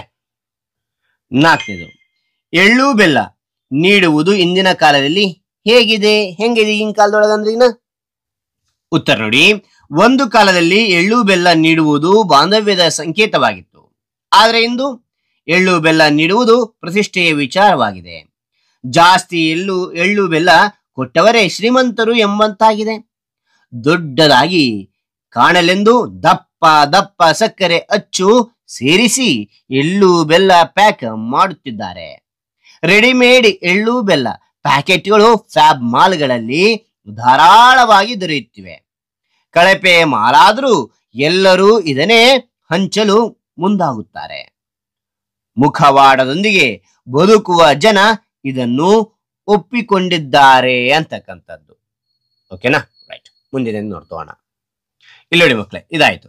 ಇದಾದ ನಂತರ ಈ ಹೊಂದಿಸಿ ಬರೆಯಿರಿ ಅಂತದೆ. ಇಲ್ಲಿ ಆ ಪಟ್ಟಿ ಹೌದಾ, ಇದು ನೋಡ್ತೋಣ. ಇಲ್ಲಿ ಹೊಂದಿಸಿ ಬರೆಯಿರಿ ಅಂತಕ್ಕಂಥ ಬರೋದು. ಇಲ್ಲಿ ಆ ಪಟ್ಟಿ ಇದೆ. ಯುಗಾದಿ ನೋಡೋದಾಗ್ಲಿ ಏನಿದು ಅಂದ್ರೆ ಯುಗಾದಿಗೆ ನಾವೇನ್ ಮಾಡ್ತೀವಿ? ಬೇವು ಬೆಲ್ಲ ಮಾಡ್ತೇವೆ ಹೌದಾ. ಅಂತ ದೀಪಾವಳಿಗೆ ನಾವೇನ್ ಮಾಡ್ತೇವೆ ಅಂದ್ರೆ ಇದು ಬೆಳಕಿನ ಹಬ್ಬ. ಇದು ರಂಜಾನ್ದಲ್ಲಿ ಏನ್ ಮಾಡ್ತಾರೆ? ಮುಸ್ಲಿಂ ಬಾಂಧವರು ಉಪವಾಸ ಮಾಡ್ತಾರೆ ಪರ್ವದಿನ ಅದು. ಕ್ರಿಸ್ಮಸ್ ಅವಾಗ ಏನ್ ಮಾಡ್ತಾರೆ ಅಂದ್ರೆ ಅದೇನಂದ್ರೆ ಏಸು ಹುಟ್ಟಿದ ದಿನ ಅದು.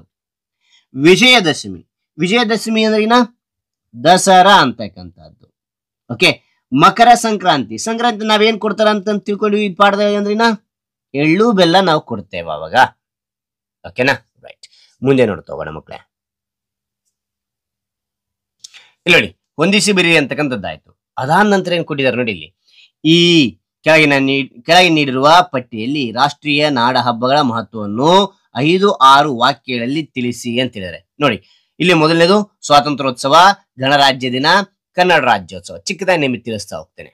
ಓಕೆನಾ, ಇಲ್ಲಿ ನೋಡಿ ಮಕ್ಕಳೇ, ಈ ಕೆಳಗೆ ನೀಡಿರುವ ಪಟ್ಟಿಯಲ್ಲಿ ರಾಷ್ಟ್ರೀಯ ನಾಡ ಹಬ್ಬಗಳ ಮಹತ್ವವನ್ನು 5-6 ವಾಕ್ಯಗಳಲ್ಲಿ ತಿಳಿಸಿ ಅಂತ ಹೇಳಿದ್ದಾರೆ.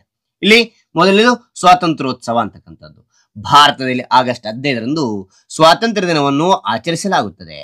1947ರಲ್ಲಿ ಭಾರತವು ಬ್ರಿಟಿಷ್ ಆಳ್ವಿಕೆಯಿಂದ ಸ್ವಾತಂತ್ರ್ಯ ಪಡೆದನ್ನು ಸೂಚಿಸುತ್ತದೆ. ಈ ಸ್ವಾತಂತ್ರ್ಯ ದಿನಕ್ಕಾಗಿ ಅನೇಕ ಧೈರ್ಯಶಾಲಿ ನಾಯಕರು, ಉದಾಹರಣೆಗೆ ಗಾಂಧಿ ತಾತ, ನೆಹರು, ಪಟೇಲರು, ಭಗತ್ ಸಿಂಗ್ ಬ್ರಿಟಿಷರ ವಿರುದ್ಧ ಹೋರಾಡಿ ಸ್ವತಂತ್ರ ಗಳಿಸಿಕೊಟ್ರು. ಈ ದಿನ ಭಾರತದ ಪ್ರಧಾನಿ ನವದೆಹಲಿಯಲ್ಲಿ ಕೆಂಪು ಕೋಟೆಯ ಮೇಲೆ ರಾಷ್ಟ್ರಧ್ವಜವನ್ನು ಹಾರಿಸ್ತಾರೆ. ನಂತರ ದೇಶದ ಕುರಿತು ಮಾತನಾಡುತ್ತಾರೆ. ಈ ದಿನವನ್ನು ದೇಶದ ಎಲ್ಲಾ ರಾಜ್ಯಗಳಲ್ಲಿ ಸಂಭ್ರಮದಿಂದ ಆಚರಿಸಲಾಗುತ್ತದೆ. ಇದು ವೈವಿಧ್ಯತೆಯಲ್ಲಿ ಏಕತೆಯನ್ನು ಪ್ರದರ್ಶಿಸುತ್ತದೆ. ಪ್ರತಿಯೊಬ್ಬರು ಹೆಮ್ಮೆಯಿಂದ ಈ ದಿನವನ್ನು ಆಚರಿಸೋಣ ಅಂತಂದು ಬರೆಯಿರಿ ಮಕ್ಕಳೇ. ಅನಂತರ ಇಲ್ಲಿ ಎರಡನೇದು ಗಣರಾಜ್ಯ ದಿನ. ಜನವರಿ 26ರಂದು ಪ್ರತಿ ವರ್ಷ ಗಣರಾಜ್ಯ ದಿನವನ್ನು ಆಚರಿಸಲಾಗುತ್ತದೆ. ಭಾರತೀಯ ಸಂವಿಧಾನವು 1950ರಲ್ಲಿ ಈ ದಿನದಂದು ಜಾರಿಗೆ ಬಂದಿತು.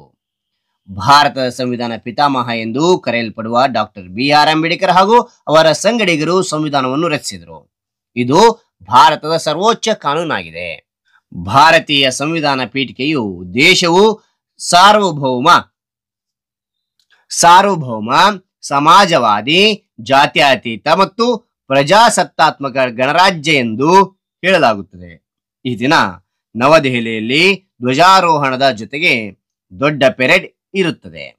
ವಿಶೇಷವಾಗಿ ಇಂದು ರಾಷ್ಟ್ರೀಯ ವೀರರನ್ನು, ಸ್ವತಂತ್ರ ಹೋರಾಟಗಾರರನ್ನು, ದೇಶಕ್ಕಾಗಿ ಪ್ರಾಣತ್ಯಾಗ ಮಾಡಿದ ಸೈನಿಕರನ್ನು ಸ್ಮರಿಸುತ್ತೇವೆ ಅಂತ ನೋಡ್ಬೋದು.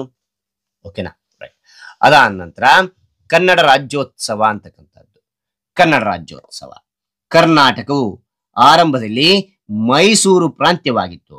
1950 ಭಾರತ ಗಣರಾಜ್ಯವಾದ ಮೇಲೆ ವಿವಿಧ ಪ್ರಾಂತ್ಯಗಳು, ಭಾಷೆಗಳ ಆಧಾರದ ಮೇಲೆ ರಾಜ್ಯಗಳು ರೂಪುಗೊಂಡವು. ಆ ಸಮಯದಲ್ಲಿ ಕನ್ನಡ ಮಾತನಾಡುವ ಪ್ರಾಂತ್ಯವು ಮೈಸೂರು ರಾಜ್ಯವಾಗಿ ಉದಯವಾಯಿತು. ಮೈಸೂರು ರಾಜ್ಯವು 1956 ನವೆಂಬರ್ 1ರಂದು ನಿರ್ಮಾಣವಾಯಿತು. ಕೆಲವು ವರ್ಷಗಳ ನಂತರ ಎಂದರೆ 1973 ನವೆಂಬರ್ 1ರಂದು ಕರ್ನಾಟಕ ಎಂದು ಮೈಸೂರು ರಾಜ್ಯಕ್ಕೆ ನವನಾಮಕರಣ ಮಾಡಲಾಯಿತು. ಈ ದಿನವನ್ನು ರಾಜ್ಯದಲ್ಲೆಲ್ಲ ಸಂಭ್ರಮದಿಂದ ಆಚರಿಸಲಾಗುತ್ತದೆ ಅಂತಕ್ಕಂಥದ್ದು ಬರಿತಾ ಹೋಗಿ. ಓಕೆನಾ ಮಕ್ಕಳೇ, ರೈಟ್. ಹಾಗಾದ್ರೆ ಈ ಒಂದು ಮಾಹಿತಿ ಅಂತಕ್ಕಂಥದ್ದು ಇಷ್ಟವಾದ್ರೆ ಒಂದು ಲೈಕ್, ನೀವು ಒಂದು ಲೈಕ್ ಅನೇಕ ವಿಡಿಯೋ ತಿಳಿಸೋ ಮತ್ತು ತುಂಬ ಸೇರ್ತೆ ಇನ್ನೊಬ್ರು ಶೇರ್ ಮಾಡಿ ಸಾಧ್ಯ. ಇಂಥ ಅನೇಕ ವಿಡಿಯೋ ಚಾನಲ್ ಸಬ್ಸ್ಕ್ರೈಬ್ ಆಗಿ ಮತ್ತೊಂದು ವರ್ಷ ವಿಷಯದಲ್ಲಿ ಭೇಟಿಯಾಗೋಣ. ಹಾಗಾದ್ರೆ ನಿಮಗೆ ಯಾವ ಒಂದು ಅಧ್ಯಾಯದ ಅಭ್ಯಾಸ ಬೇಕಂತ ಕಾಮೆಂಟ್ ಮಾಡಿ. ಆ ಒಂದು ಅಧ್ಯಾಯದ ಅಭ್ಯಾಸ ತೆಗೆಲ್ಲ ಪ್ರಯತ್ನ ಪಡ್ತೇನೆ. Thank you for watching. Bye.